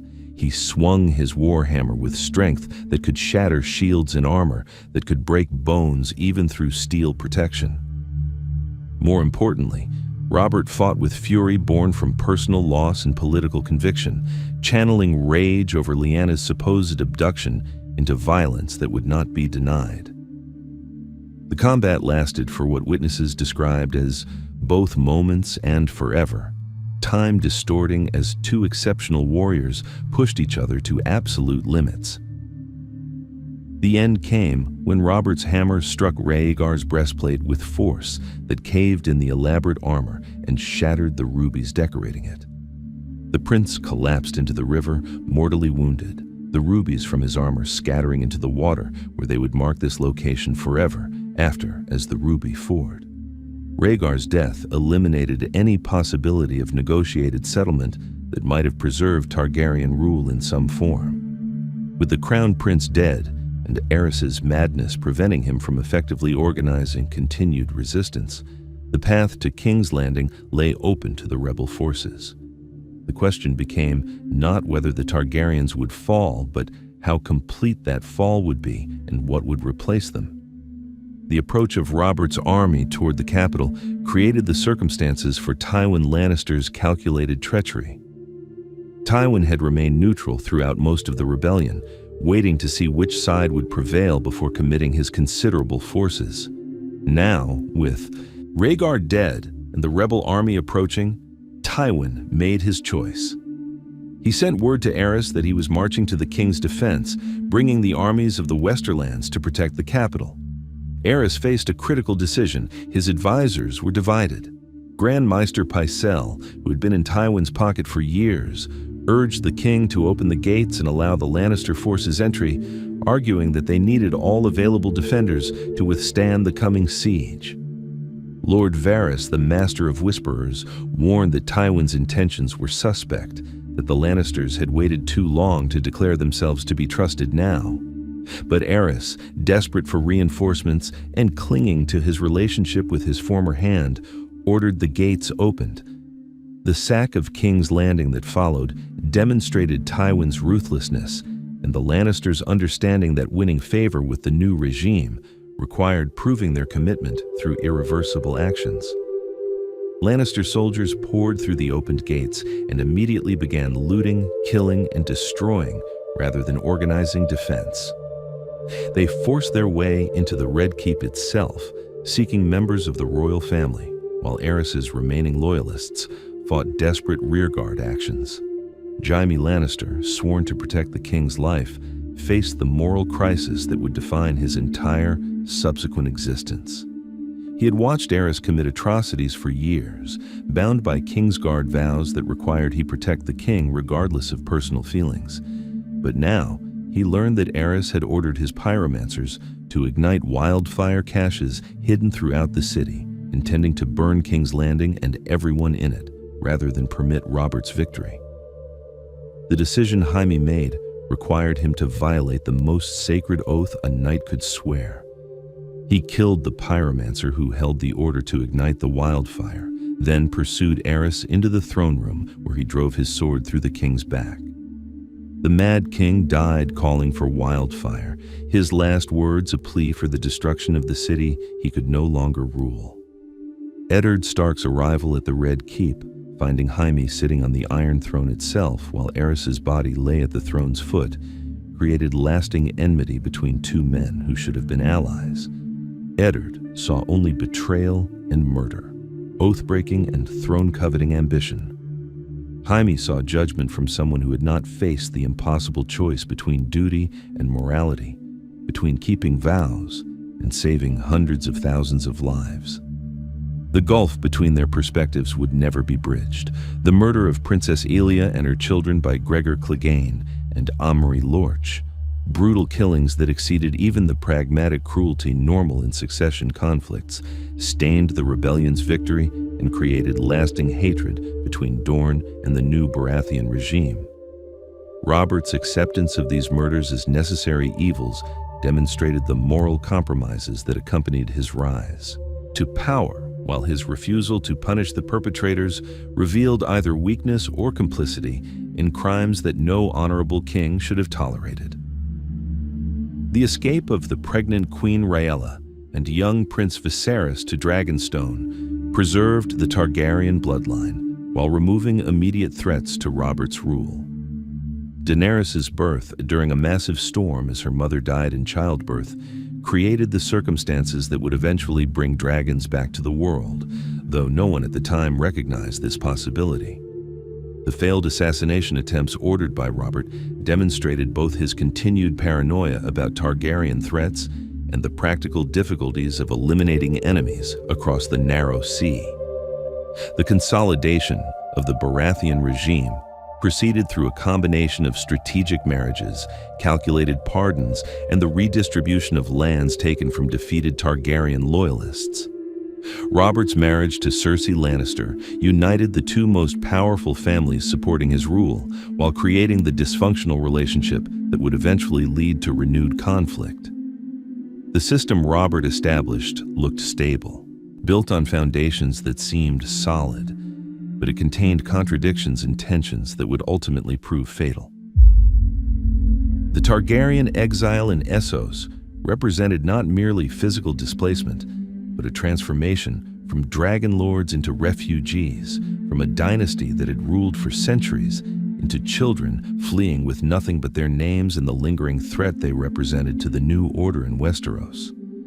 Viserys and Daenerys Targaryen spent years wandering through the free cities, dependent on the charity and calculation of those who granted them temporary shelter, while always aware that their lives could end if Robert Baratheon's assassins finally caught up with them.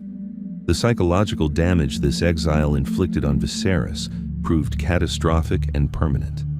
He had been 8 years old when forced to flee Dragonstone, old enough to remember what it meant to be a prince, young enough that these memories became distorted by time and desperation into fantasies that bore little resemblance to reality. He convinced himself that the common people of Westeros longed for Targaryen restoration, that houses throughout the realm secretly remained loyal, that Robert's reign was temporary aberration that would collapse as soon as a rightful king returned with an army. These delusions sustained Viserys through years of humiliation and deprivation, but they also made him increasingly unstable as reality continuously contradicted his expectations. The merchants and magisters who hosted the Targaryens showed no inclination to support invasion of Westeros, recognizing that the military forces required for such an undertaking exceeded anything they could provide or that Viserys could lead. The common folk of the free cities showed no particular interest in distant Westerosi succession disputes, caring only about how immediate politics affected their own lives. Viserys' treatment of his sister Daenerys reflected both his desperation and his fundamental inability to adapt to changed circumstances. He treated her simultaneously as his most valuable possession and as the cause of all his failures, blaming her for everything from their mother's death in childbirth to his own inability to secure support for his restoration. His abuse escalated as years passed without progress toward the goals that obsessed him, venting frustrations on the only person who could not escape or fight back. Daenerys grew up in circumstances that should have broken her spirit, but instead forged strength she had not known she possessed. She learned to survive through observation and adaptation, to read people's true intentions beneath their false courtesies, to recognize when circumstances required submission and when they offered opportunities for agency. The constant relocations taught her to pack quickly, to abandon belongings without regret, to understand that nothing was permanent except the bond between her and her brother and the danger they both faced. The marriage arrangement that Viserys negotiated with Illyrio Mopatis, a merchant prince of Pentos, represented his final gambit to acquire the military forces necessary for invasion. Illyrio promised to arrange Daenerys' marriage to Khal Drogo, a Dothraki warlord who commanded a khalasar of 40,000 warriors. In exchange for a Targaryen princess, Drogo would supposedly provide his army for invasion of Westeros, giving Viserys the forces he needed to reclaim his throne. This plan revealed both Viserys' desperation and his complete misunderstanding of Dothraki culture and politics. The Dothraki had no tradition of crossing the narrow sea or involving themselves in Westerosi conflicts. Their wealth came from raiding, not conquest and occupation. And most importantly, Drogo had never actually agreed to invade Westeros. That was Viserys' interpretation of what Illyrio had implied might be possible if circumstances aligned correctly. The wedding between 13-year-old Daenerys and Drogo, conducted according to Dothraki custom with celebration that included casual violence and death, thrust her into a world she had not imagined existed. She understood nothing of the language, customs, or expectations of her new people, possessing only her brother's increasingly unhinged instructions and her own instincts for survival. The initial weeks of her marriage were marked by terror and pain, as she struggled to cope with circumstances that exceeded her experience or preparation. But Daenerys proved capable of growth and adaptation that Viserys had never achieved. She learned the Dothraki language, studied their customs, and gradually earned respect from warriors who initially viewed her as a strange foreign prize their call had acquired. Her relationship with Drogo evolved from traumatic imposition into something resembling genuine partnership, though their initial encounters and the age difference make this transformation troubling to modern sensibilities. Viserys' deterioration accelerated as he witnessed his sister's growing confidence and authority within the khalasar. He had expected Daenerys to remain dependent on him, to defer to his authority as brother and rightful king. Instead, she became Khaleesi in truth as well as title, commanding respect that Viserys could never earn. His attempts to assert dominance over both Daenerys and Drogo demonstrated his fundamental inability to recognize how completely circumstances had changed. The death of Viserys occurred during a feast when his drunken threats against Daenerys and her unborn child violated fundamental Dothraki taboos regarding pregnant women. Drogo's response, pouring molten gold over Viserys' head to give him a crown of gold, combined execution with mockery, demonstrating that entitled claims to kingship provided no protection against those with actual power. Daenerys watched her brother die without intervention, recognizing that his death was both just punishment and necessary elimination of a threat to her child. The assassination attempt on Daenerys, ordered by Robert Baratheon's small council and carried out by a poisoner disguised as wine merchant, transformed Drogo's attitude toward the conflict in Westeros. The insult of attempting to murder his pregnant wife violated Dothraki honor in ways that transcended political calculation. Drogo promised to conquer the Seven Kingdoms for Daenerys and their unborn son, to destroy the stone houses and lead his khalasar across the narrow sea to take vengeance on those who had threatened his family. But this promised invasion never occurred. Drogo's death from an infected wound, complicated by Mirri Maz Duur's supposed healing that instead left him in a vegetative state, eliminated both Daenerys' political position within the khalasar and any possibility of using Dothraki warriors to reclaim Westeros. The mercy killing she performed to end Drogo's suffering demonstrated her willingness to make terrible choices when circumstances required them.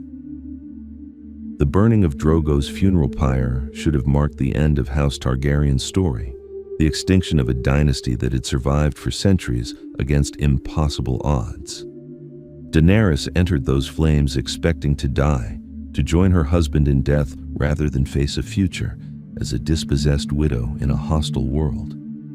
Instead, she emerged with 3 newly hatched dragons, walking from fire that should have killed her, while the creatures that had been extinct for over a century perched on her shoulders. The implications of this moment would take years to fully manifest, but they fundamentally altered the calculus of power throughout the known world. Dragons had returned, and with them, the possibility that the age of heroes might begin again. But before we explore Daenerys' use of dragon power, we must understand how she learned to command it and what that mastery would ultimately cost. The hatching of Daenerys' dragons in Khal Drogo's funeral pyre represented an event without precedent in living memory, a fusion of magic, sacrifice, and possibility that no one fully understood even after witnessing it. The circumstances that enabled this miracle, the funeral pyre's intense heat, Mirri Maz Duur's sacrifice, the dragon eggs themselves, and whatever unique qualities Daenerys possessed, combined in ways that could not be replicated or predicted with confidence.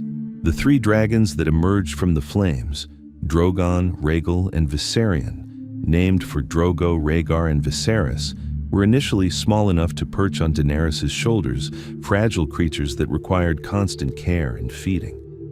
But they grew with astonishing speed, their metabolisms processing food into size and strength in ways that defied biological principles governing normal animals. Within weeks, they had doubled in size.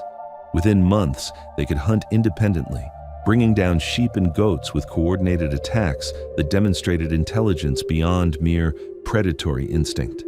Daenerys' bond with her dragons, particularly Drogon, the largest and most willful, grew through daily interaction and mutual dependence.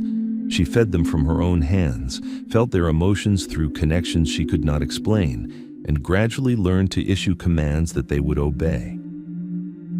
This was not the sophisticated dragon training that Valyrian texts described, but improvised understanding developed through trial and error by someone who had never seen another dragon rider. The initial period in the Red Waste tested both Daenerys' leadership and her dragon's resilience. Her small band of followers, consisting of the remnants of Drogo's Khalasar, who had chosen to follow her rather than accept subordination to other calls, struggled to survive in hostile terrain with inadequate supplies. The dragons proved both asset and liability. Their presence scared away potential threats, but also required constant feeding that strained limited resources. The arrival in Korth provided Daenerys with her first experience of how the wider world would respond to dragons. The merchant princes who ruled the city viewed the dragons as potential sources of profit or power, imagining ways to acquire or control creatures that could provide military advantages or strategic leverage. Xaro Xhoan Daxos' marriage proposal represented an attempt to gain the dragons through legitimate means, offering wealth and position in exchange for creatures whose value exceeded any material riches.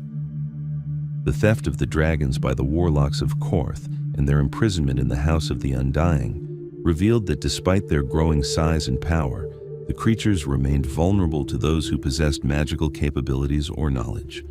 The warlocks intended to use the dragons as permanent power sources, draining their magical essence to sustain spells and enchantments that had been weakening as ambient magic declined throughout the world. Daenerys' infiltration of the House of the Undying to recover her dragons required her to navigate both physical and psychological challenges, confronting visions of alternate lives and possible futures, while seeking the chamber where her creatures were being held. The visions she witnessed included prophecies and symbolic representations that would influence her subsequent decisions, though their exact meanings remained ambiguous enough to support multiple interpretations. The destruction of the House of the Undying through dragonfire eliminated the warlock's power, while demonstrating that even young dragons possessed capabilities sufficient to overcome ancient magical defenses. The flames that consumed the building also revealed an important truth. Daenerys's dragons would obey her commands even when separated from her, that the bond between them transcended mere proximity to include some form of mental or emotional connection that worked across distances. The journey to Slaver's Bay marked a fundamental shift in Daenerys's objectives, from mere survival and recovery of stolen property to active campaigning for political power and social transformation. The cities of Slaver's Bay, Astapor, Yunkai, and Meereen had prospered for centuries through the trade in human beings, developing economies entirely dependent on slavery while maintaining social systems that treated enslaved populations as property rather than people. Daenerys's decision to conquer these cities reflected both moral conviction and practical calculation. She opposed slavery with personal intensity, rooted in her own experiences of powerlessness and victimization. But she also recognized that without wealth, armies, and a power base, she could never hope to return to Westeros or challenge Robert's successors for the throne that should have been hers. The conquest of Astapor demonstrated both Daenerys's tactical cleverness and her willingness to employ deception to achieve objectives she viewed as morally necessary. The negotiation for the Unsullied, the elite slave soldiers whose training from childhood created warriors of exceptional discipline and capability, appeared to involve trading Drogon for the complete corps of 8,000 warriors plus all those still in training. This exchange seemed catastrophic, trading an irreplaceable dragon for mere soldiers, however skilled. But Daenerys had planned differently. When the slaver Krasnys Mo Naklos attempted to claim Drogon, she issued commands in High Valyrian that revealed she had understood every insult and cruel comment throughout the negotiations. She ordered Drogon to incinerate Krasnys while commanding the Unsullied to kill their former masters and free all enslaved people in the city. This combination of deception, sudden violence, and liberation established patterns that would characterize Daenerys's subsequent campaigns. She was willing to lie to slavers, to use violence without warning, to overturn existing social orders completely. To those she freed, she appeared as savior and liberator. To those who profited from slavery, she represented existential threat that must be destroyed regardless of cost. The conquest of Yunkai followed similar patterns, with Daenerys using a combination of military pressure and internal subversion to collapse the city's defenses from within. The Second Sons, a sellsword company employed by the Yunkai masters, defected to her cause after their captain Daario Naharis murdered his fellow leaders and brought her their heads as a gift. This defection provided Daenerys with experienced cavalry and began a romantic relationship that would complicate subsequent decision-making. Meereen represented Daenerys' most significant military achievement before returning to Westeros, requiring a prolonged siege of a city whose massive walls and determined garrison made direct assault prohibitively costly. The siege demonstrated both her growing strategic sophistication and the loyalty she had inspired in followers who would endure extended hardship rather than abandon her cause. The infiltration of Meereen through its sewers, led by Daario, Grey Worm, and others, enabled the opening of gates that allowed the main army to enter. The subsequent sack of the city and the crucifixion of 163 great masters in response to their execution of slave children along the road to Meereen revealed Daenerys' capacity for harsh justice that blurred the line between legitimate punishment and revenge. The decision to remain in Meereen and attempt to rule rather than immediately sail for Westeros represented recognition that conquest without effective governance creates chaos rather than lasting change. But it also revealed the immense challenges involved in transforming societies whose entire economic and social structures depended on slavery into functioning polities based on freedom and paid labor. The conflicts with the Sons of the Harpy, a terrorist organization that conducted guerrilla warfare against Daenerys' occupation, demonstrated that military victory could not eliminate resistance rooted in economic interest and social tradition. The attacks killed her soldiers and supporters, while demonstrating that even dragon power provided limited utility against enemies who struck without warning and disappeared into hostile populations. The complex compromises Daenerys made to maintain stability, including the reopening of fighting pits and negotiated marriages to Myrini's nobility, showed her struggling to balance moral principles against practical governance requirements. Each compromise generated criticism from some quarter, whether from those who viewed her as betraying her liberating mission or from those who saw insufficient respect for local customs and traditions. The political complexities of ruling Meereen would continue to challenge Daenerys until circumstances forced her departure. But before we turn to that story and her eventual return to Westeros, we must understand how her dragons grew from vulnerable hatchlings into the weapons of mass destruction that would eventually burn King's Landing. The years Daenerys spent in Meereen transformed both her political understanding and her dragon's capabilities. Drogon, Rhaegal, and Viserion grew from creatures small enough to perch on shoulders into massive beasts whose wingspans exceeded 100 feet, whose flames could melt stone, and whose very presence could cause panic in experienced warriors. This growth occurred through a combination of voracious eating. Each dragon consumed entire herds of livestock, and the mysterious biological processes that enabled dragons to achieve sizes that should have been impossible for flying creatures. Drogon, named for Khal Drogo and mirroring his namesake's dominant personality, emerged as the largest and most willful of the three dragons.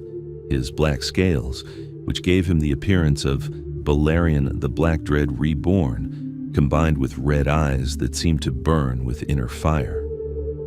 More importantly, Drogon demonstrated independence that sometimes troubled Daenerys, disappearing for extended periods to hunt in distant lands and returning only when he chose. This independence culminated in Drogon's prolonged absence from Meereen during the middle period of Daenerys' rule. He was spotted in various locations throughout Slaver's Bay and beyond, hunting livestock and occasionally terrorizing villages whose inhabitants had never seen a dragon. The complaints from farmers and shepherds about missing animals and the few casualties that occurred when people attempted to defend their herds created political complications that Daenerys struggled to address. Rhaegal and Viserion, named for her brothers, developed different personalities that reflected their namesakes in subtle ways. Rhaegal, with his bronze and green scales, demonstrated more aggressive tendencies that could explode into violence without warning. Viserion, with his cream and gold coloring, proved more docile and responsive to commands, though no less dangerous when circumstances required combat. The decision to imprison Rhaegal and Viserion in the catacombs beneath Meereen's Great Pyramid after Drogon killed a child represented one of Daenerys' most controversial and personally painful choices. She understood that the dragons posed dangers to innocent people, that their growing size and appetites meant they could not be allowed to roam freely near populated areas. But imprisoning creatures that should fly free, that required open sky and hunting to thrive, went against everything she understood about dragons and the bond she shared with them. The imprisonment weakened both dragons significantly.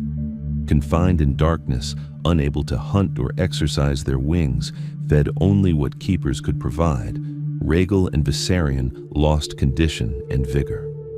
When Daenerys eventually released them, they emerged gaunt and desperate, their confinement having damaged them in ways that required months to heal. This experience taught harsh lessons about the practical difficulties of controlling dragons in civilized settings, about the incompatibility between dragon nature and the requirements of urban governance. Daenerys' struggle to balance her role as liberator with the practical requirements of governance created tensions that would never be fully resolved. The Sons of the Harpy insurgency demonstrated that social transformation through military force created resistance that could not be defeated through superior firepower alone. The economic disruptions caused by abolishing slavery without establishing alternative labor systems created hardships for both former slaves and masters, as productive activities collapsed when neither group could navigate the transition successfully. The political marriages and compromises Daenerys accepted to maintain stability generated criticism from those who had supported her, specifically because she represented uncompromising rejection of traditional power structures. The reopening of fighting pits, despite her personal revulsion toward the practice, showed her willing to sacrifice principles to achieve practical objectives. The marriage arranged to a Miranese nobleman represented submission to local customs she had originally intended to overturn. These compromises revealed the difference between conquest and governance, between destroying existing systems and building functional alternatives. Daenerys' strength had always been in dramatic action, in bold strokes that captured imagination and inspired loyalty. The patient work of administration, the endless negotiations and trade-offs that characterized effective governance, suited her talents less well. The attack on Daznak's pit during the grand reopening created the crisis that would resolve these tensions by forcing Daenerys' departure from Meereen. The Sons of the Harpy assault, involving hundreds of attackers who had concealed weapons and coordinated their strike to cause maximum casualties, killed numerous spectators and fighters while specifically targeting Daenerys herself. Drogon's arrival at the pit, responding to Daenerys' danger despite having been absent from the city for extended periods, demonstrated the mystical bond between dragon and rider that transcended normal spatial limitations. The dragon descended into the pit amid the chaos, incinerating Sons of the Harpy while clearing space around Daenerys. Her decision to climb onto his back and flee the city occurred without conscious planning, driven by instinct and the immediate need to escape danger. The flight from Meereen, while saving Daenerys' life, created new complications by removing her from the city at the exact moment when her presence was most needed. The power vacuum created by her absence generated both internal conflicts between her advisors and external threats, as her enemies recognized opportunities to eliminate her regime entirely. Daenerys' experiences after Drogon's crash landing in the Dothraki Sea, her capture by a Khalasar, her imprisonment with the Dosh Khaleen, and her eventual domination of all Dothraki through fire, represented both callback to her earlier experiences and demonstration of how much she had changed. The terrified girl who had been sold to Khal Drogo had become someone who could walk into the assembled Khals, lock them in a temple, and burn them all alive while emerging from the flames unscathed. The united Dothraki horde that Daenerys acquired through this demonstration exceeded anything achieved in recorded history. No one had ever brought all the Khalasars under single leadership, as Dothraki culture emphasized competition between different Khals and their respective followings. But Daenerys accomplished this impossible unification through a combination of supernatural demonstration and practical force, giving her an army that could challenge any conventional military force in the world. The return to Meereen at the head of this massive army, combined with her 3 dragons now approaching full maturity, provided overwhelming force that broke the siege and eliminated the military threats that had threatened to destroy everything she had built. The destruction of the slaver fleet through coordinated dragon attacks demonstrated the absolute naval supremacy that dragons provided, while Dothraki cavalry charges shattered the mercenary armies that had surrounded the city.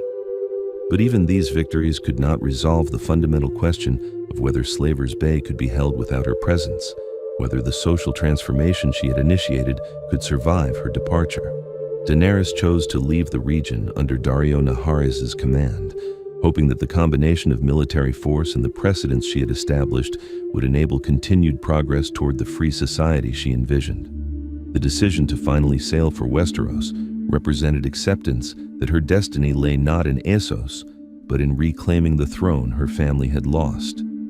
But the conquest of Slaver's Bay had changed her, hardening her in ways that would influence her approach to Westerosi politics and warfare.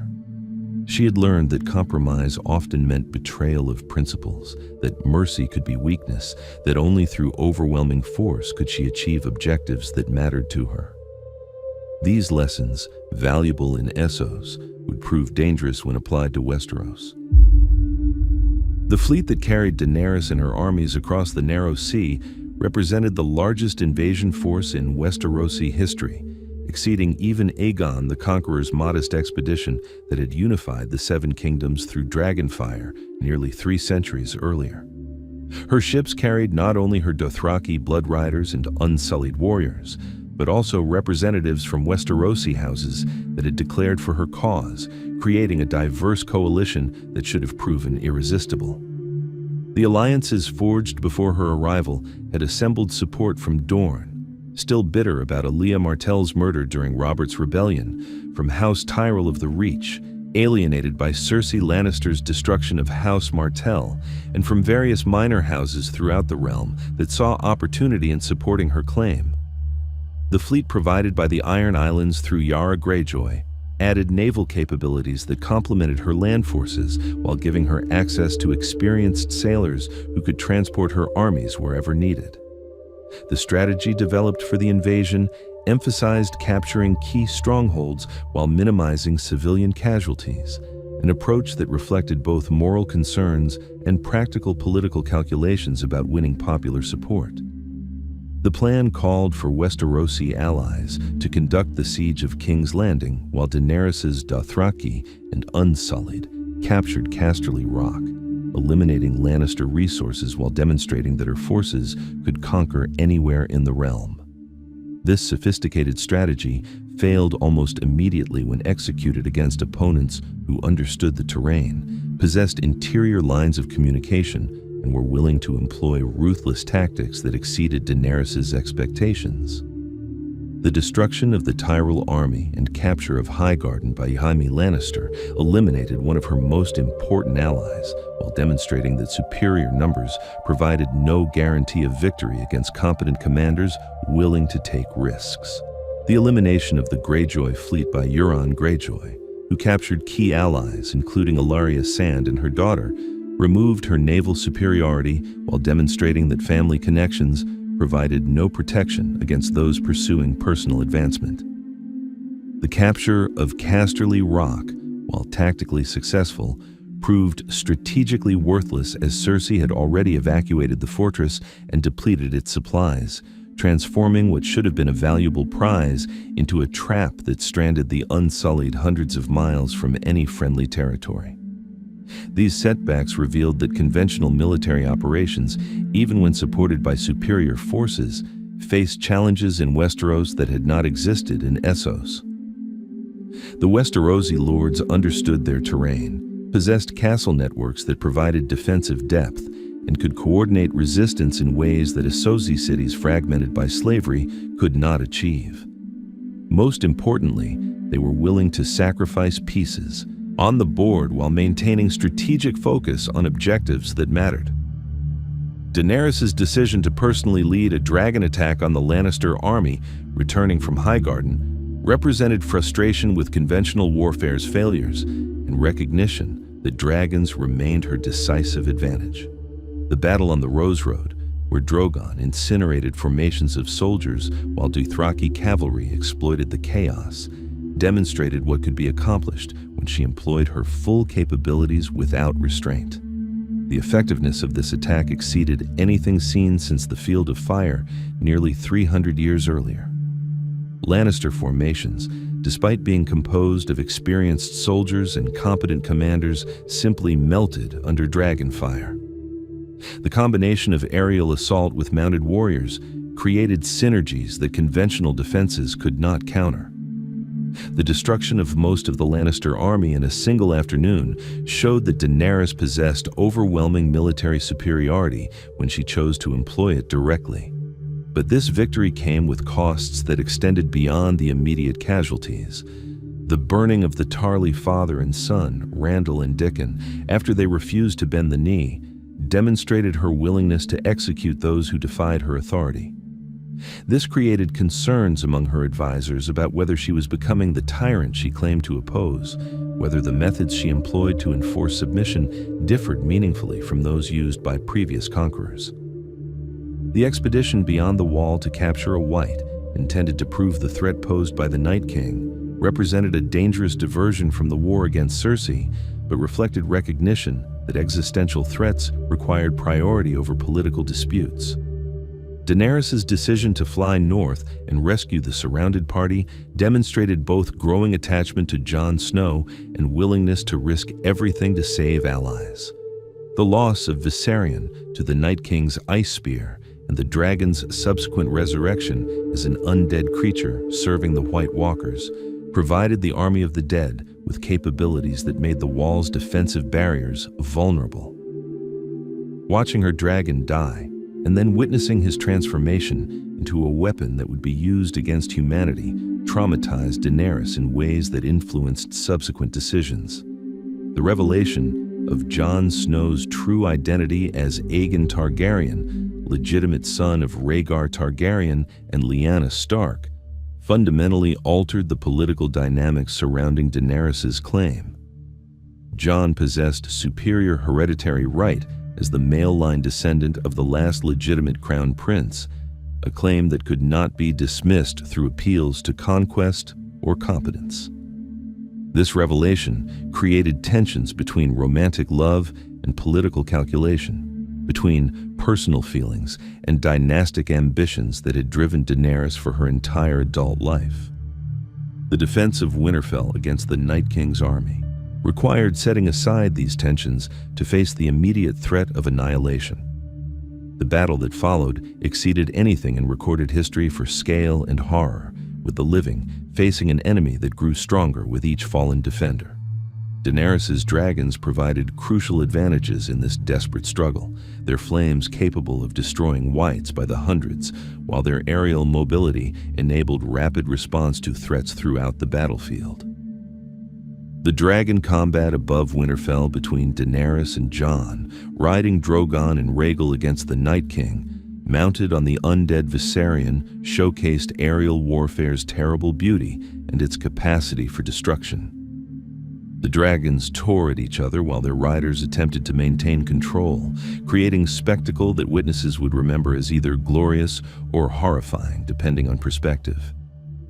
The eventual victory at Winterfell, accomplished through Arya Stark's killing of the Night King rather than through dragon power or military superiority, raised questions about the value of Daenerys' contribution and the necessity of her dragons for humanity's survival. These doubts, while never openly expressed, created subtle shifts in how people viewed her and her claim to rule.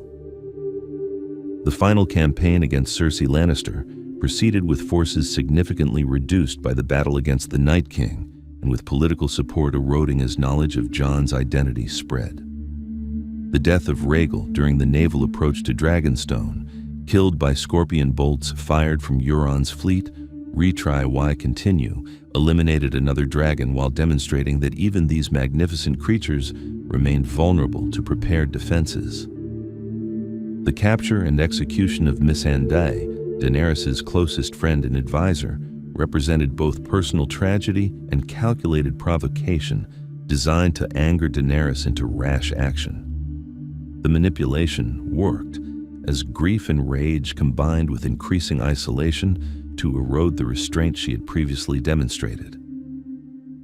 The deterioration of Daenerys' mental state during the final approach to King's Landing reflected accumulating trauma, loss, and the growing conviction that she would never be loved in Westeros as she had been in Essos. The advice from her remaining counselors diverged sharply, with some advocating mercy and others supporting ruthless application of force. Her isolation increased as advisors either died, abandoned her, or revealed themselves as unable or unwilling to support her most extreme impulses. The assault on King's Landing demonstrated what happened when dragon power was employed, without restraint or mercy against a city whose defenders could not possibly resist. The initial phases showed Daenerys exercising apparent control, targeting only military installations while avoiding civilian casualties. The rapid collapse of resistance and the ringing of bells signaling surrender created the moment when she faced the critical choice that would define her legacy. The decision to continue attacking after surrender, to deliberately target civilians and burn entire neighborhoods, represented either madness, calculated terror, or some combination of both. The destruction that followed exceeded anything seen since the Dance of the Dragons, as Drogon's flames reduced large portions of the ancient city to ash and rubble. The Red Keep itself collapsed, burying Cersei and Jaime Lannister in the rubble and eliminating the last significant resistance to Daenerys' rule. But this victory came at a cost that made rule impossible. The burning of King's Landing after its surrender violated every code of warfare and demonstrated to everyone that Daenerys was willing to commit atrocities that exceeded anything Aerys the Mad King had contemplated. The division among her supporters deepened into unbridgeable chasm between those who justified the burning as necessary shock and those who recognized it as inexcusable crime. Jon Snow's assassination of Daenerys during a private audience in the throne room she had finally claimed but would never sit upon represented the ultimate tragedy of her story. The woman who had liberated slaves, hatched dragons, and survived impossible circumstances died at the hands of the man she loved, killed because everyone recognized that allowing her to continue meant more destruction and death. Drogon's discovery of his mother's body and his destruction of the Iron Throne through dragonfire provided powerful symbolic conclusion to the Targaryen dynasty's long pursuit of power. The throne that had been forged by dragonfire and that had represented Targaryen authority for nearly 3 centuries melted in flames that expressed grief and rage that exceeded human understanding. The story of House Targaryen spans over 300 years of Westerosi history, from Aegon's conquest to Daenerys' death in the throne room she destroyed. It is a tale of extraordinary achievement and catastrophic failure, of power wielded with both wisdom and madness, of dragons that made the impossible real and whose loss marked the end of an age. The rise of the dynasty depended entirely on circumstances beyond their control. Daenerys' prophetic visions that convinced Lord Enar to abandon Valyria, the doom that eliminated all other Dragonlord families, and the possession of 3 adult dragons when Aegon decided to invade Westeros. Without any of these factors, the Targaryens would have remained minor nobility or would have perished entirely, their name forgotten by history. But given these advantages, the Targaryens demonstrated remarkable capabilities in both conquest and governance. Aegon unified a continent that had never known political unity, creating institutions and traditions that would shape Westerosi civilization for centuries. Jaehaerys the Conciliator proved that Targaryen kings could rule justly and effectively, that dragon power could be employed for construction rather than destruction.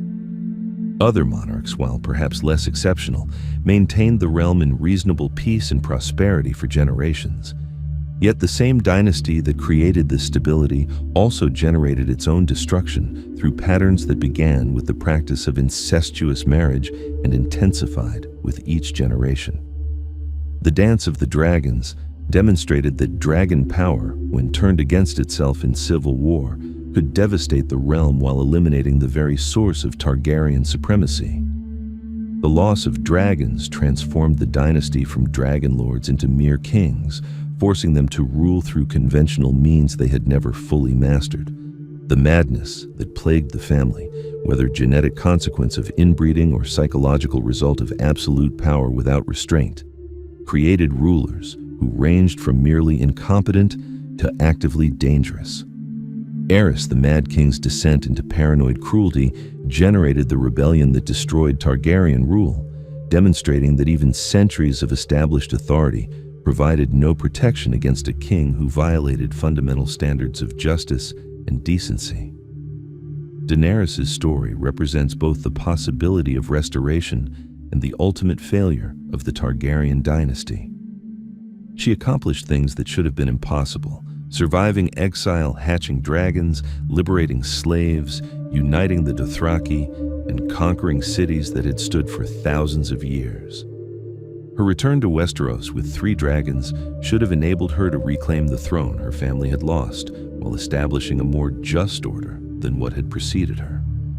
Instead, her story ended in the burning of King's Landing and her assassination by the man she loved, demonstrating that even the most extraordinary achievements could not overcome the fundamental flaws that had always existed within the Targaryen bloodline.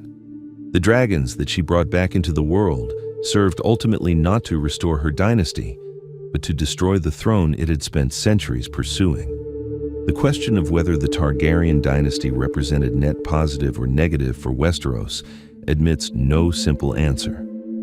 The peace and unity they provided during their best generations created prosperity that benefited millions. The infrastructure they built, the institutions they established, and the traditions they created shaped civilization in ways that would persist long after their fall. The dragons they commanded, while terrifying, also prevented the large-scale warfare between kingdoms that had characterized the pre-conquest era. But the costs were immense. The dance of the dragons killed thousands directly while causing economic disruptions that affected millions. The mad kings who periodically occupied the throne inflicted suffering that exceeded any benefits their dynasty provided. And the final burning of King's Landing demonstrated that dragon power, in the wrong hands or applied without restraint, could accomplish destruction on scales that conventional warfare could never match. The Iron Throne's destruction by dragon fire provided fitting symbolism for a dynasty whose pursuit of power through fire and blood ultimately consumed itself. The throne had been forged by Aegon's dragons from the surrendered swords of defeated enemies, symbolizing conquest and submission. Its melting by Drogon in grief and rage for Daenerys' death symbolized the futility of that 3-century pursuit, the recognition that the throne had brought the Targaryens nothing but sorrow and destruction. The transformation of Westeros from Targaryen absolute monarchy to elective system represented recognition that hereditary right alone could not sustain just governance, that even the most storied dynasty could not be trusted with unlimited power. The lessons learned through 3 centuries of Targaryen rule, both positive and negative, would inform future political development as the realm attempted to construct systems that balanced effective governance with protection against tyranny. The question of whether dragons would return permanently to the world, or whether their rebirth represented brief revival before final extinction, remains unanswered. Drogon's departure with Daenerys' body, flying east toward lands unknown, left open possibilities that future generations might witness. But whether dragons should return, whether creatures of such terrible power can coexist with civilization, represents a question that each era must answer for itself. The story of House Targaryen thus serves as warning about the dangers of absolute power, the fragility of even the most dominant dynasties, and the ultimate futility of pursuing thrones and crowns at any cost. From their escape from Valyrian doom to their own doom in the ruins of King's Landing, the Targaryens demonstrated both the heights humans could achieve and the depths to which they could fall. Fire and blood indeed, both the promise and the curse, both the instrument of conquest and the means of destruction, both the symbol of Targaryen power and the testament to their ultimate failure. The dragons are gone, perhaps forever, perhaps only until some future age when they will return to reshape the world once more. The dynasty that rode them into legend has ended, its last representative dead by the hand of her lover in the throne room she destroyed. The throne itself is melted, its 1,000 swords reduced to formless metal that will never again seat a king. And yet, the memory persists, the stories continue, and the lessons remain for those willing to learn them. This is the legacy of House Targaryen, not merely the record of what they accomplished or destroyed, but the eternal question of what it means to possess power beyond mortal limits, and whether such power can ever be wielded without corruption and catastrophe. From Valyria to Westeros, from dragons to ashes, from fire and blood to fire and blood, the wheel turned completely, leaving behind only memories of glory and horror intermingled in equal measure. The age of dragons has ended, perhaps forever, and with it has passed the dynasty that brought those magnificent and terrible creatures to Westeros.